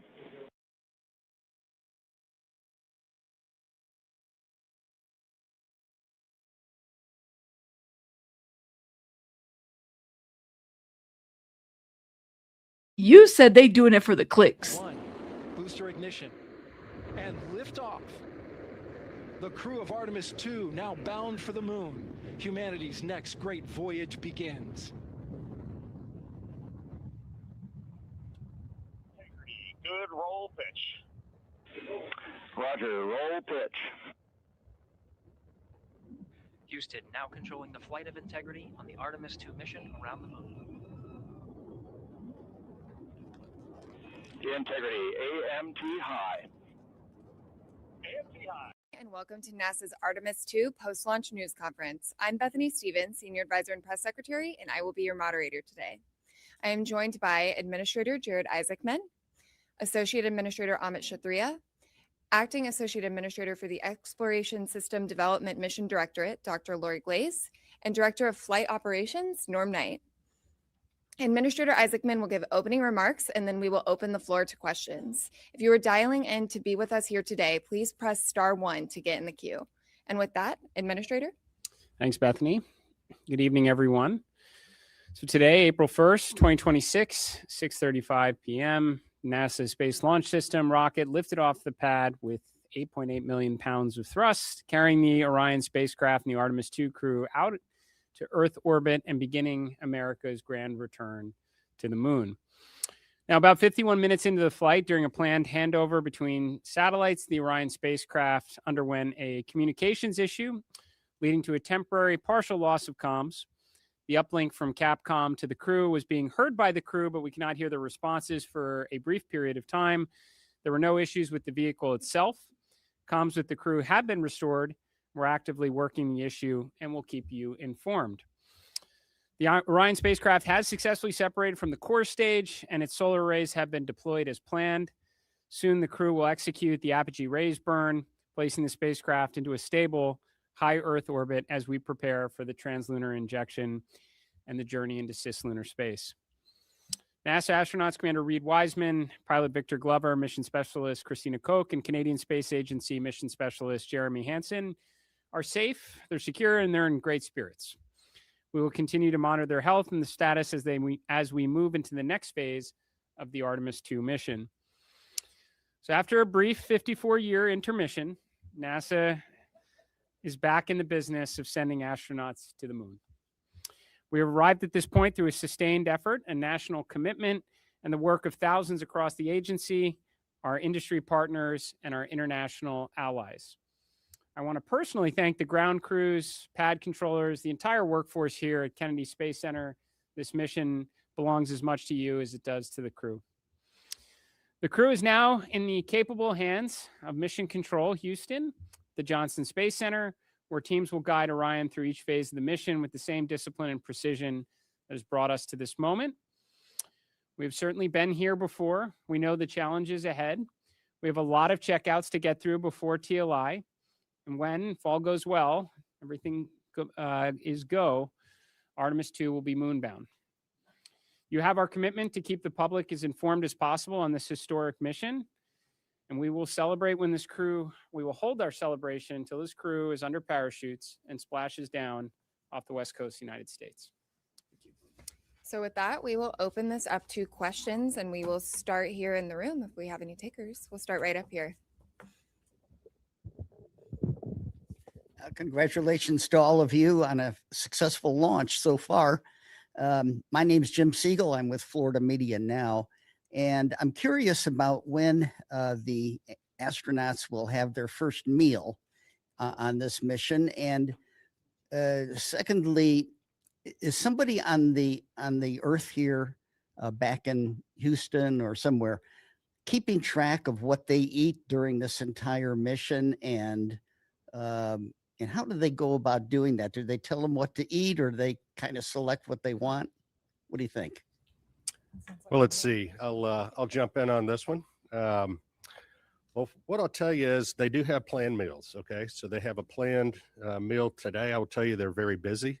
So ascent day is very tough. It's tough physiologically, and it's tough from a workload issue as well. And so this timeline between now when the crew goes to sleep, so MET of about 8:30 is pretty packed. They're going to snack. They probably have some pre-positioned meals. I know they did in their flight suit. Some of the snacks that they can use if they need.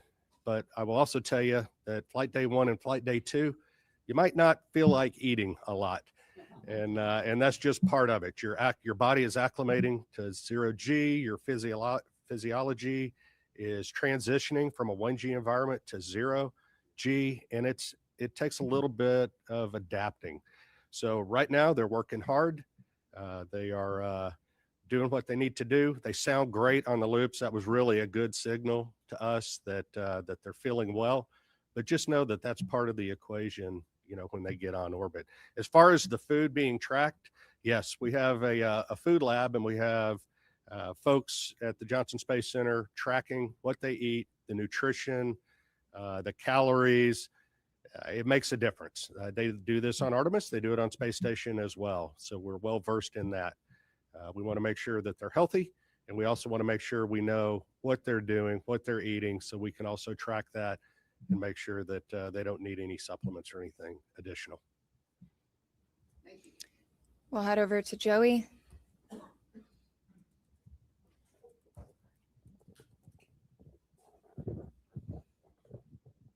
Thanks, guys, and congrats on a clean launch so far. Jared, or whoever wants to answer, how were you able to resolve the communications issue, and do you have any guesses as to what might have caused that?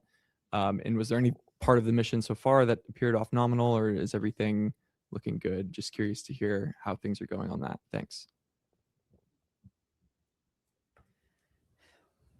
Well, on the comms issue, and I don't know, there may be someone here that has a little more detail than I do of having to run around quite a bit, but I think they're still looking into trying to really understand exactly what was going on there.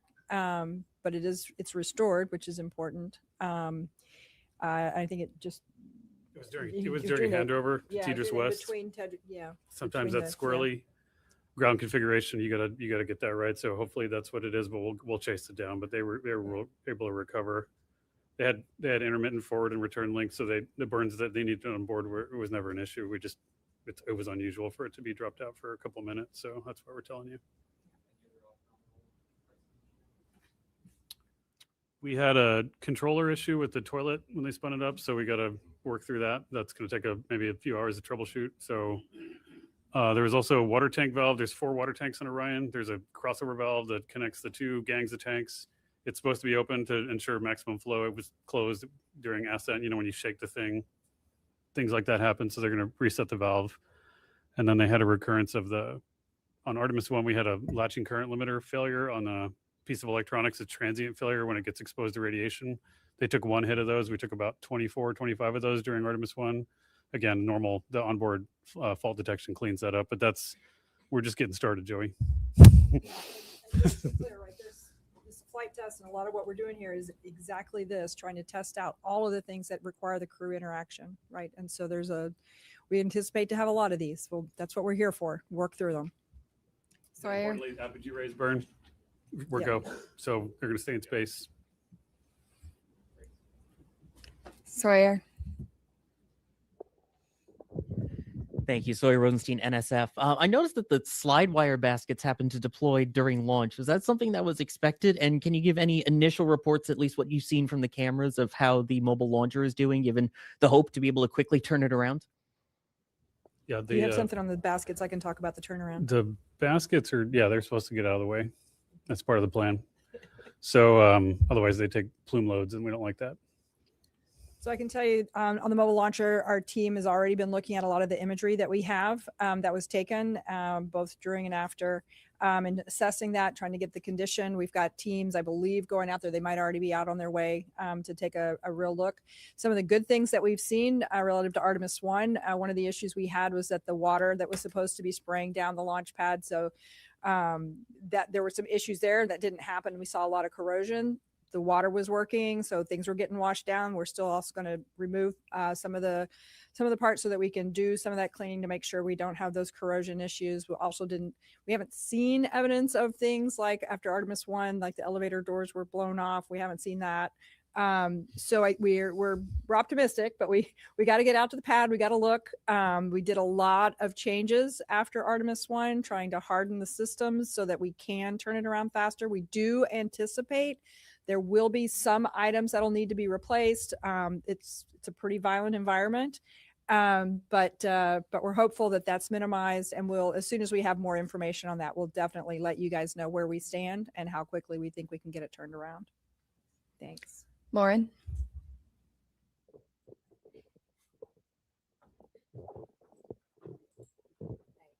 Lauren Gresh with Bloomberg. I just wanted to get a gut check on how we're feeling about the upcoming proximity and ops operation. Do we have any concerns with that TDRS delay, or is that not an issue for that? I would say right now we're on for the proximity operations demo. Haven't heard anything that's keeping us from that, Norm? No, on track, ready to go. Victor Glover's going to be flying it. Reed's going to be working the procedure with him and cross-checking, and Jeremy and Christina are going to be looking out the windows, also spotting, cross-checking, using cameras and imagery, and it should be beautiful. So we can't wait. We'll go right over here. Yes, Bert Dicht from at Astro Magazine, National Space Society. Just wondering if the astronauts reported what the ride was like to orbit. I know with the space shuttle, it was a pretty rough ride until there was SRB SEP. Was this similar? Have you heard? I have not heard a report yet. I know we will get a report. Again, Yes. when MECO happened, immediately they were getting prepped to do their perigee raise maneuver. That's critical. Otherwise, they come back to Earth, which we don't want them to. So they got that. They are working to get their spacesuits off. They're, they just got the ARB burn, which was very important. So now they're working to get their suits off. So they are very busy. Now, later today, I anticipate they will call down and give us a full brief as to, how the Proxox demo went, how the ride uphill went. And I personally can't wait to hear the comparison between this massive rocket and the shuttle. Micah?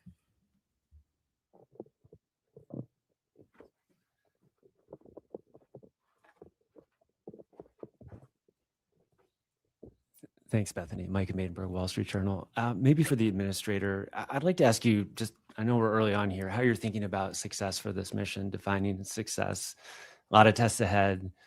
And just what happens if you don't kind of meet that standard as the flight unfolds? Thanks so much.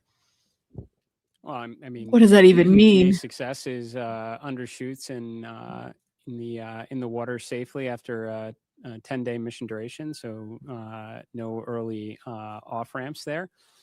I think we're, right now we're already getting good ECLIS data. We've never flown Orion with crew on board, so that's pretty important. I mean, understanding the Orion spacecraft is, is paramount in this one to progress on to integrated operations of Orion with a lander.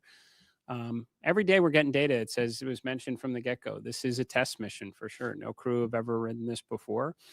We'll keep gathering data over the next 10 days. We'll share updates, but we'll call success when they're in the water safely, and we'll start working on the next mission.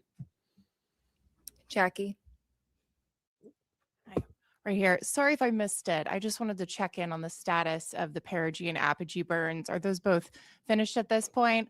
And then I also wanted to check the best way to explain to the audience why we're doing that apogee raise maneuver and why we go into that high Earth orbit. Thanks so much. I mean, I can certainly say we've completed the perigee raise maneuver. That was done pretty quickly, as you heard. And the apogee raise burn should have already happened. That should have been happening while we sat here. They were getting ready as we were walking in. And then if you want to talk maybe about the rest. So we go into a high Earth orbit. Roughly, the perigee is about 1,000 nautical miles, rough, give or take, of the Earth, 25,000. So it's pretty elliptical.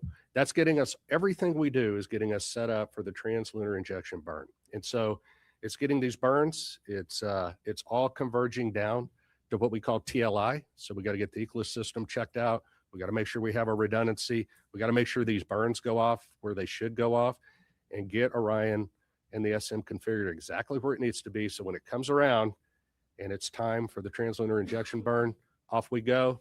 And that takes us really, that puts us outbound to the moon. That's a real big commit point. And so you'll be hearing more about that tomorrow.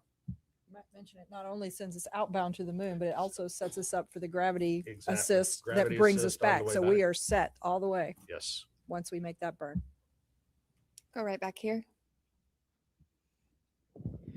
Hi, TJ Mascara with the Epoch Times. Thank you all so much.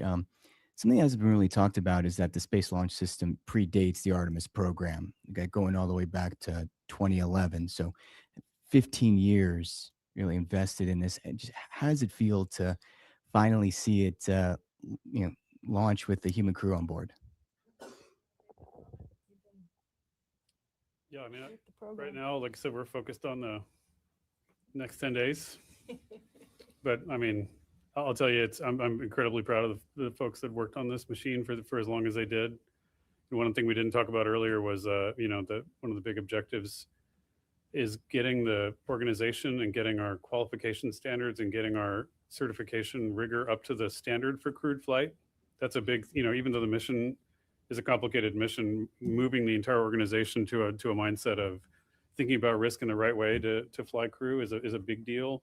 And making sure that the way we've gotten the machine configured to fly crew with the resilience and the reliability we care about is also a big deal. So it takes time. I mean, we got a lot in front of us, but I mean, it's for the guys that were out there, there's a big celebration in launch control for the rocket guys. The rocket guys can go out and play now, but the spacecraft guys got a lot of homework. So they're going to go work on that. But yeah, for them, I could see it on their faces. Jeff.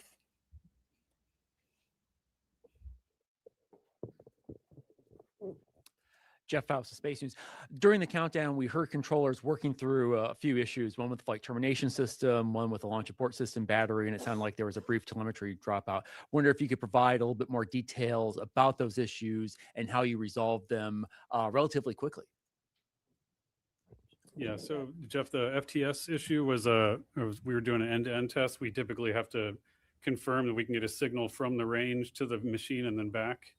We weren't able to close that entire end-to-end loop.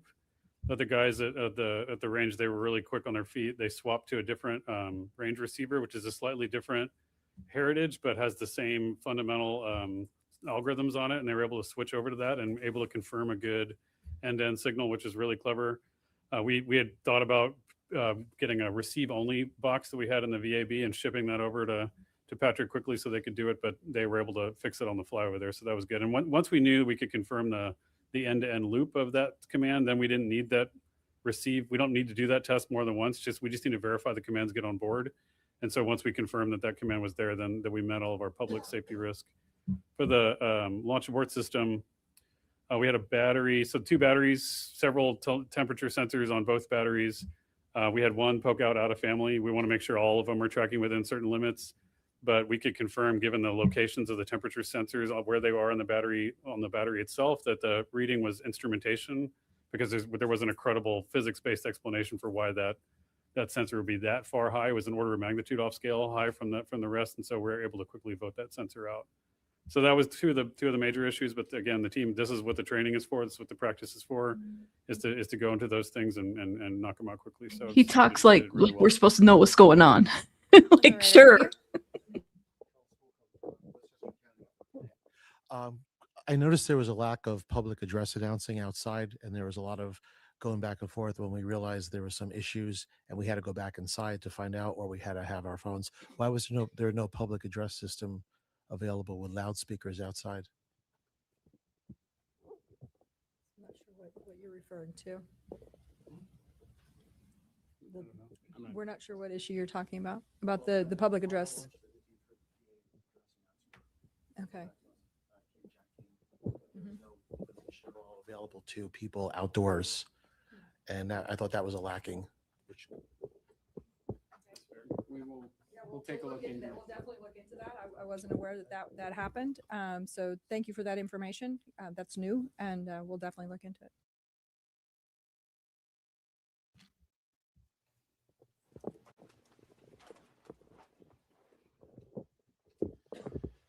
Thomas Moore, Sky News. Administrator Isaacman, as a fellow astronaut, what were your feelings watching your crew rising above Pad 39B? And do you feel that extra sense of responsibility for the crew as they head further into space?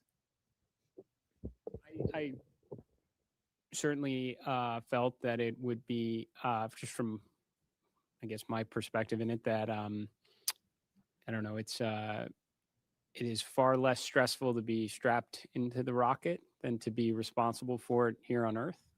So I definitely had those feelings quite a bit. But, you know, you derive a lot of confidence from the process that leads up to this moment. I mean, literally the army of people that came together across NASA, all our contractors, all our partners to prepare for this, every step that leads up to it. This is what I, you know, was really honestly going through my mind through it, is all the testing that goes into it, the integrated testing, the flight readiness review, everything that goes into a flight readiness review. Not to mention you have a truly exceptional crew up there that have been training for years on this.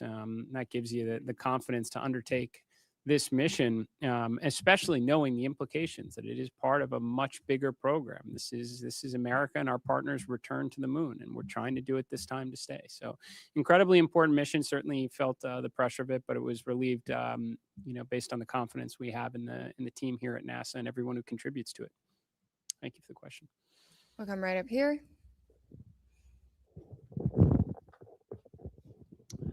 Frederic Castel with France 24.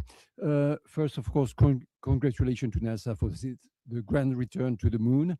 Mr. Administrator, I have this question that they ask me constantly in Europe and in the States. In the 60s, NASA was using just the slide rule to go to the moon, and they could launch almost every 3 months.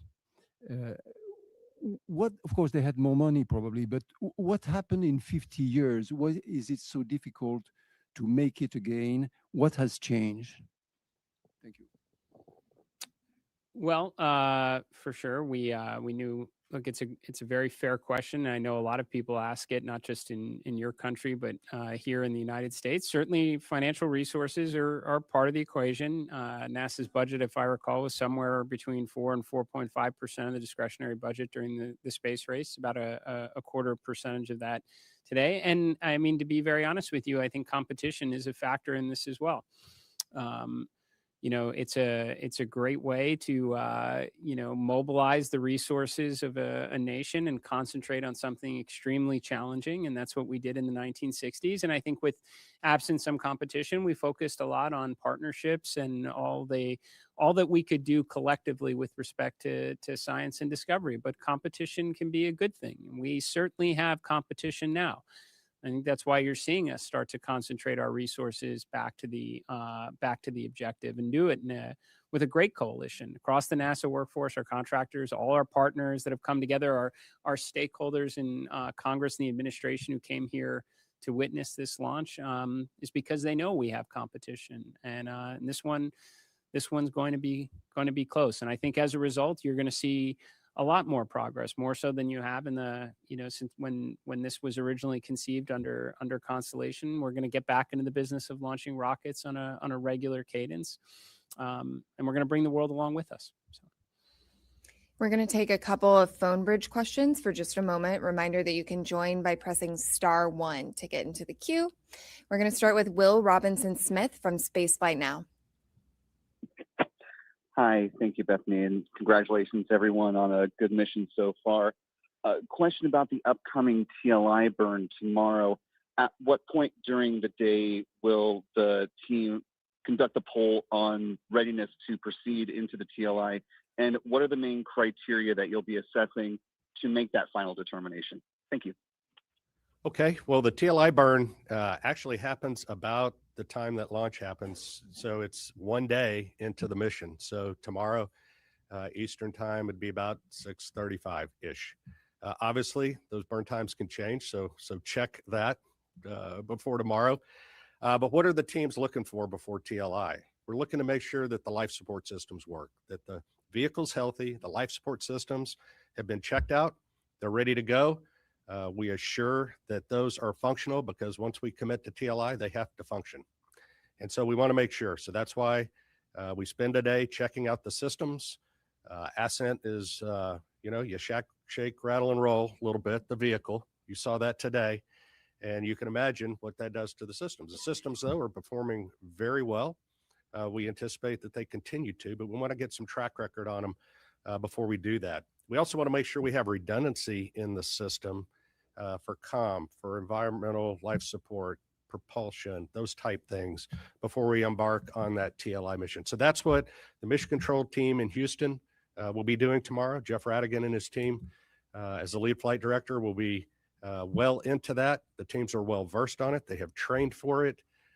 They work very closely in conjunction with the engineering team, the mission evaluation room in Houston, where the engineers that have the intricate knowledge of Orion come together with the operations team, and together they work with the crew to make sure that the vehicle, is doing what we want to and accomplishing the mission objectives that we need to. But it always comes down to crew safety, vehicle safety, and mission objectives in that order. I might also mention, as those teams are checking out all of those systems, there will also be a meeting of the mission management team that's led by John Honeycutt, whom I think many of you have seen before, and they'll be meeting tomorrow afternoon to hear all of the results from what's happened over the last day, in preparation to make the decision on whether or not we proceed with the TLI burn. We will next go right back here to Manuel.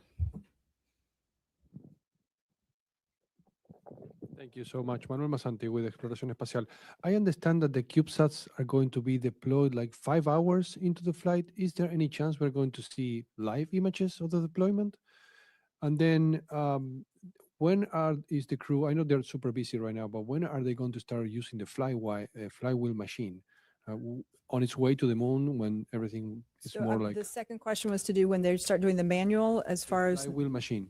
Oh, the flywheel machine. That's Sorry, correct. thank you. The exercise machine. I guess after the TLI. I'll do this. Yeah, I'll hand that to you, but I can answer the CubeSats. So the CubeSats are installed in the Orion stage adapter, which is actually a part of the upper stage piece, right? So once Orion separates from the upper stage, we'll do the ProxOps demonstration, right? And then once Orion has cleared and we're away, then they will be deployed. So Orion won't be there to take images of them. And once they are deployed, they each of them have their own plans for being able to communicate back down to Earth to various ground stations. They have their own communication plans. So we'll start to get information back from those individual CubeSats. So that's kind of the plan and the path forward on the CubeSat deployment and what you can expect. We're going to take one more question from the phone bridge from Christopher Mick of the Hudson Star Observer. Thank you very much. Congratulations to all the teams thus far. I had a question from an earlier media availability with Jeremy Hansen.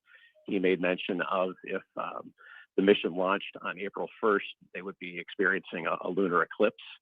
And I just want to follow up on that, if that's where that would be happening in the mission timeline, and if there would be any video perchance of that happening, or is that just going to be on the astronauts' photography at the time? So you may have to answer the question on whether or not there'll be the availability of the what kind of real time. I'm not sure what we'll have there, but the crew will get to observe the eclipse. This is pretty unique. It's kind of interesting. It actually doesn't happen when they're out of comm, so they will be having communication during that eclipse time. But during the eclipse, the moon will be blocking the sun. They will be able to see the sun's corona, which is kind of cool. So they've been having a lot of science lessons over the last couple of days to learn about that and the eventuality that we actually launched today. So they're prepared to make those solar observations. It'll be a pretty cool and unique opportunity. I'm sure we'll get some images down at some point. I just don't know if they'll be live. I'll shout you guys out in a minute. Just waiting for them to talk, guys.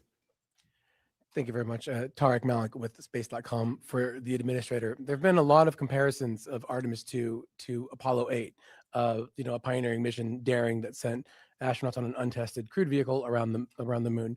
And I'm very curious, given last week's ignition event and how that really laid out an audacious and ambitious plan to really explore the moon in a stepping stone approach way, where you see Artemis II in that plan, and basically the importance of riding on this mission before you can make that next step for next year. So, I mean, no matter, I guess, how you slice it, it's the opening act for sure. I think there are areas where we're clearly combining, Apollo 7, Apollo 8 into a single mission. Which we should be able to do. There has been, to your question earlier, there's been substantial progress, over the last half century. We have tools. We've certainly been there before. So I would expect us to be able to get some, mission efficiencies through. But I would say that what we learn from this for sure will inform how we think about Artemis 3. Now, there's certainly big picture objectives in that. We'd like to get the lander together. We'd like to test that out in Earth orbit before we go to the moon with it. But if there are things that we don't see, maybe it is comm related issues, then we're going to try and fix those. And then we're going to want to validate that on the next mission as well. So, and that should be the idea, right? As we progress forward. I suspect when Artemis 3 comes around, we're going to learn a lot about the integrated operations that we'll want to validate and ensure is rolled into the subsequent missions. But yes, this should be a philosophy that we take across all of the grand efforts that we are pursuing right now, to not necessarily jump to the ultimate desired state, but to build up to it. I'm going to jump right up here.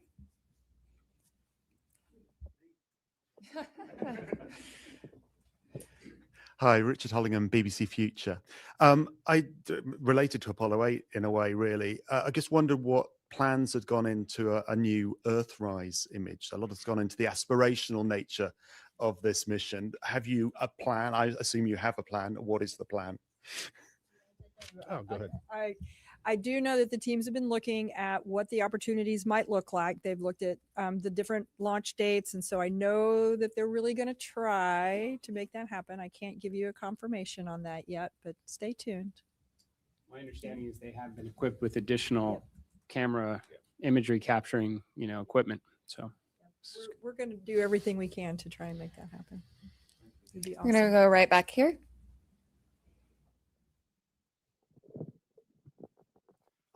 Thank you. I'm from a Japanese news agency, Kyodo News. My question is to the administrator.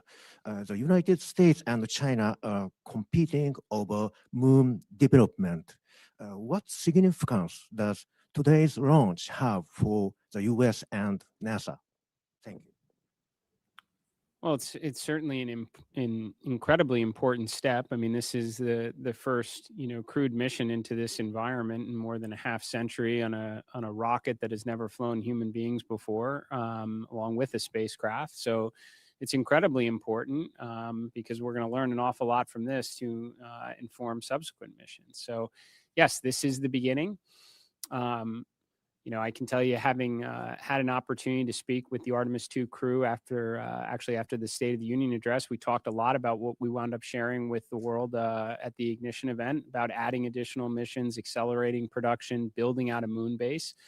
I think it was very energizing for the crew because they knew that they were, this is a risky mission for sure. Any type of new test flight mission going in this environment is going to be challenging, and they knew it was building up to something bigger. And I think that it was very helpful for them in that regard. So, and certainly it was very helpful for me to hear their feedback as well. I would suspect a point or two wound up in the Ignition event from them. So. We're going to go back here to the white shirt. Thanks, Denise Chow with NBC News. I think for Lori or Norm, I'm curious what you anticipate could be some of the biggest challenges over the next few days, whether that's from a spacecraft or system standpoint or crew workload. I'll jump in. Flight day 1 from a crew workload is pretty tough. Between now and TLI, we're working the crew really hard. In fact, when they go to sleep tonight, they're woken up in the middle of their sleep to do the perigee raise burn, and so their sleep's disrupted.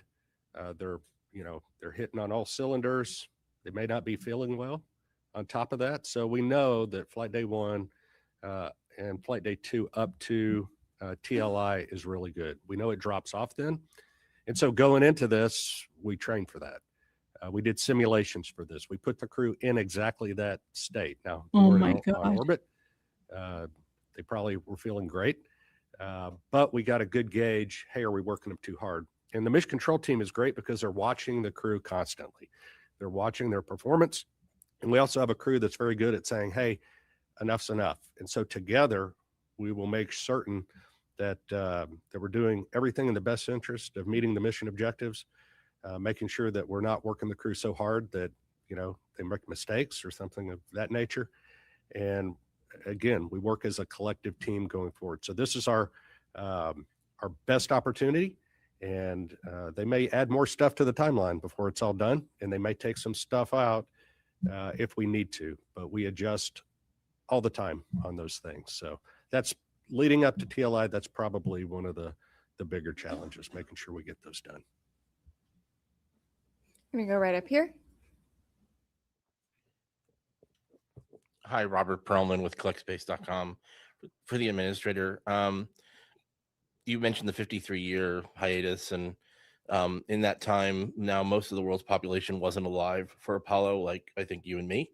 And I wonder if you have a sense of if even this early in the mission that this has captured the imagination of those people that have never seen anyone go to the moon before, on a world level, on a national level, and how important is it to NASA to capture that support from the public?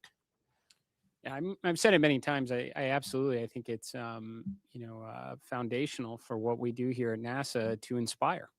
It should be a component of every one of our missions. I've talked about, I think after Artemis II, you're going to have more kids that are going to dress up as astronauts for Halloween. We want to inspire and create interest in the next generation to grow up and contribute to this endeavor.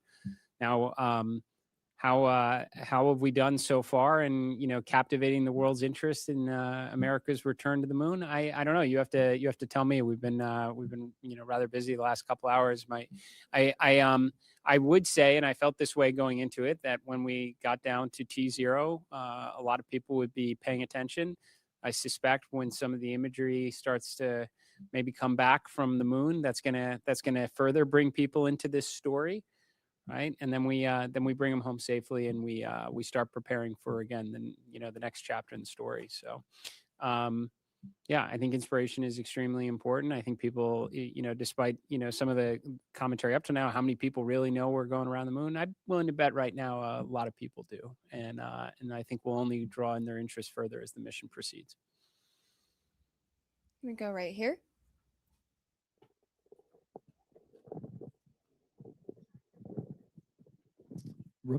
Robert Coppinger, British Interplanetary Society Spaceflight magazine. Commander Wiseman said during the crew news conference in September last year that when they get off the planet, they may only spend 3 or 4 days going around the Earth. What sequence of events would need to happen for that to occur? I was quite surprised to hear him be so specific about such a scenario. I know you all talk about it being a test flight. So what would need to happen for the mission to be curtailed in such a fashion?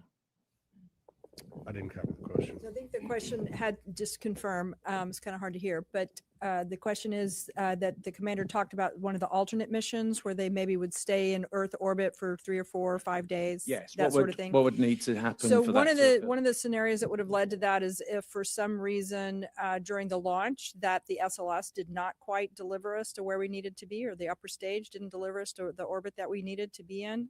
That would have been one of the scenarios. I think that's probably the main scenario that would have ended up in that one of those kind of alternate missions. Yeah, but I don't think we're going to need to worry about that, hopefully. But the other thing is, if for some reason we're able to stay, but we're not able to do the TLI burn, we would stay in Earth orbit. So there's a couple of scenarios where that could happen. You're right back here. Hi there, Joey Vars with the Gabber for anybody. In the weeks leading up to the launch, we were talking about some of the distance records and altitude records and speed records that would be achieved that were contingent on the specific day and time of launch. I was wondering if we had a better concept of what those might be now that we are successfully off the ground. Thank you. Norm has that data for you. Well, based on the predicts right now, assuming all the burns go as planned and the timeline is executed as we think it's going to be, it'll be on flight day 6. At an MET of about, 18 hours, 18 and a half hours. And again, check that as we get closer because burn durations and things like that matter. But that's where we will exceed or beat the Apollo distance record, or at least that's where we believe that's going to happen. So that'll be an exciting day, and we'll stand by to see what transpires. We're right here. Hi, I'm Hanju Yang from Kumin Daily in South Korea. And first of all, congratulations on today's successful launch. And my question is for administration layer.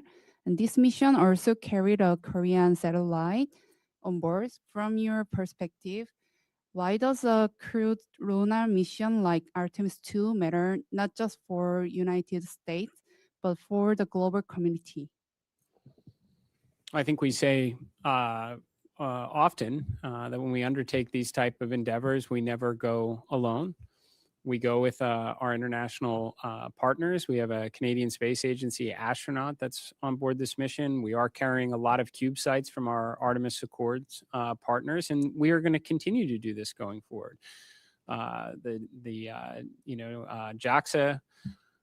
is contributing a pressurized rover, a major contribution to our efforts of having an enduring presence on the lunar surface itself. The Italian Space Agency, just a few days ago, we signed a memorandum of understanding for a habitation module on the surface of the moon, a component of the moon base. And to be honest, it was also a key component to the ignition event from last week. Half of the Artemis Accord partners were present. We spent a good portion of the second day talking together, recognizing that some of our partners can make contributions like a pressurized rover or a habitation module, and many others are going to work with their academic institutions and universities for science instruments that could wind up on the phase 1 component to the moon base itself. So, or interesting tech demonstrations. This is something that NASA is extremely proud of, and will continue to do so as we continue to press forward under this program. So we're going to do last question here. I'm going to go over to you in the back. So Paul Brinkman, Aerospace America. Can you just talk a little bit about the propellant loading this morning? Was it flawless? Were there any leaks detected? Was it a repeat of the wet dress rehearsal? Bye, Joe Mama. Shout out to you. Thank you for stopping by. I think it went extremely well. What I heard this morning, and Amit may have an update from later, but some of the leaks that we'd seen of the hydrogen, during the tanking for the hydrogen, we saw leaks below 1%, which was significantly lower. Again, the seals that we replaced seemed to perform extremely well. We did a pressure test kind of partway through, and the leak went up to about 1.4%. Still, well within the constraints, which 16% is the bound that we have. So I think it performed extremely well. We actually, I think, finished the tanking early, from what I understood. So I think it went extremely well. So again, the seals that we had replaced out at the pad after wet dress number 1, I think that was proved to be very successful. And with that, thank you all for coming out and covering humanity's return to the moon. Stay tuned for updates on NASA's social channels, including our continuous coverage on YouTube and NASA Plus. Go Artemis. Boy, that was very dry. There's a rattlesnake in your boot. Oh man, that was intense. Well, let me jump over here. Let me shout out some people, okay? First of all, Joe Mama, thank you for stopping by, and thank you so much for this. Why is it starting again? They done. Are they start? Hold up.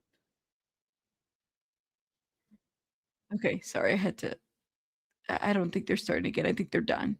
Maybe. Okay, they're back. There we go. I was gonna say, what the hell? Okay. Thank you, Joe Mama, so much for the $4 for comedic relief fund. Thank you, thank you. Joey says, can't walk away even for my tacos that are hot and ready to eat. Nor this tornado watch. We always seem to be under. Y'all are funny. You guys are so funny in this chat, man. Poetically speaking, thank you so much for gifting. Y'all, if you've been gifted, put a heart in the chat. Maybe, if there's hearts here. Thank you, thank you, thank you. Sylvia, you know it's been longer than 23 months. My goodness, what a messy mission. Thank you, thank you, thank you. Yes, shout out to you, Sylvia. Thank you so much for supporting the channel. 23 months. Thank you. Tequila, thank you. Member for 6 months. Thank you so much for supporting the channel. Y'all, I am tired. I'm ready for bed. Let me see what they say. Let's go be nosy. Staying in high Earth orbit for the remainder of this flight day and into next. The high Earth orbit puts them into a 43,730 by 0 statue mile orbit, which orbits the Earth approximately once a day. It's a 23.5-hour orbit. Checking.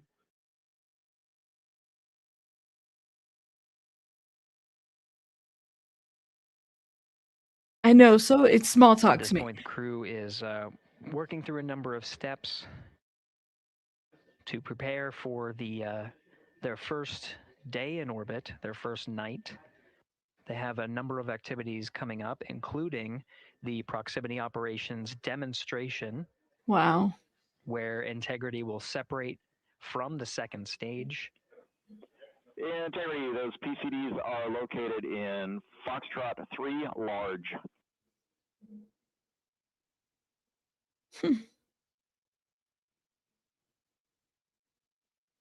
I don't even know, but I don't think that's real. It looks a little bit cartoonish. Integrity, good. String 1, helium clearing. Integrity copies. And stand in the docking camera checkout, step 9. Would you like me to go ahead and configure for our pod at this time? Checking.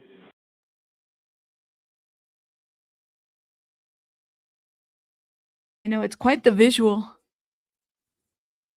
It's just a visual. Continuing the recap, starting with So right, this is real. the current discussion where Integrity is now beginning a thermal roll. And Integrity for docking cam, yes, please configure for our pod. Copy.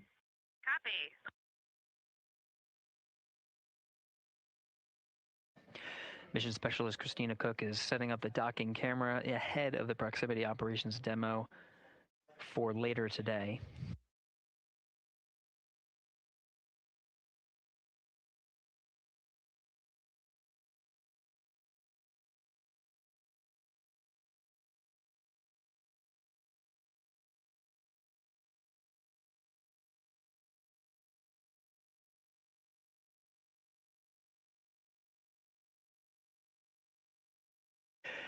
Right now, the crew is in the middle of executing a thermal roll.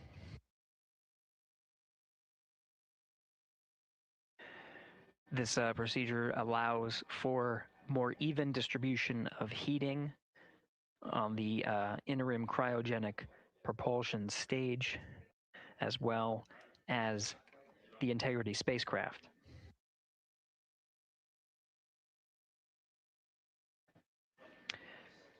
NASA astronaut Christina Cook is also working through troubleshooting steps of the waste management system that's aboard the Integrity spacecraft.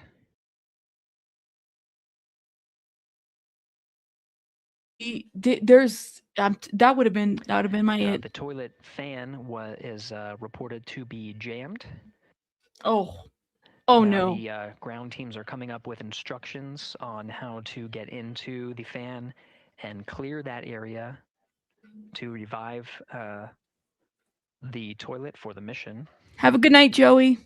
In the meantime, they're getting their contingency, their backup waste management capabilities, Oh, specifically no. for urine. Pee? The fecal collection of the toilet, that specific capability can still be used with the waste management system aboard Orion. How they jump up that toilet so quickly though? That's the Didn't I tell you guys that was like my fear, and then here it's playing out right now? Oh hell no. Can I go back? Just drop me off. Listen, just drop me off over. You can't make this shit up. That's crazy work. At this time here in the Artemis II flight control room, we're beginning the first handover of the mission. The Ascent teams, led by Flight Director Judd Freeling, are handing over to the Orbit 1 shift. You can see Flight Director Jeff Radigan to the left of Freeling. Right now, he is the one conducting the handover with his team, getting a read on all of the activities they have upcoming for the rest of the day. Namely, the one in the near term is a proximity operations demonstration.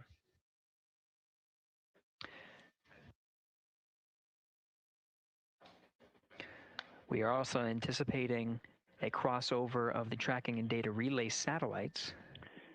Integrity Houston for GNC. System is still performing nominally, but we are updating unfiltered in BFS with channel 1 again.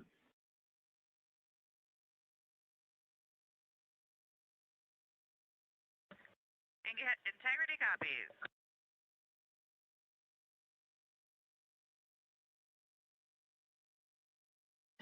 That call from Capcom Stan Love addressing the guidance, navigation, and control system navigation source, specifically channel 1.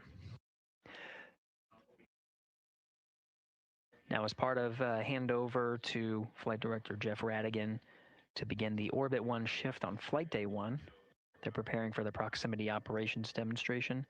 Ahead of that, there's an expected handover from the tracking and data relay satellites to the Deep Space Network.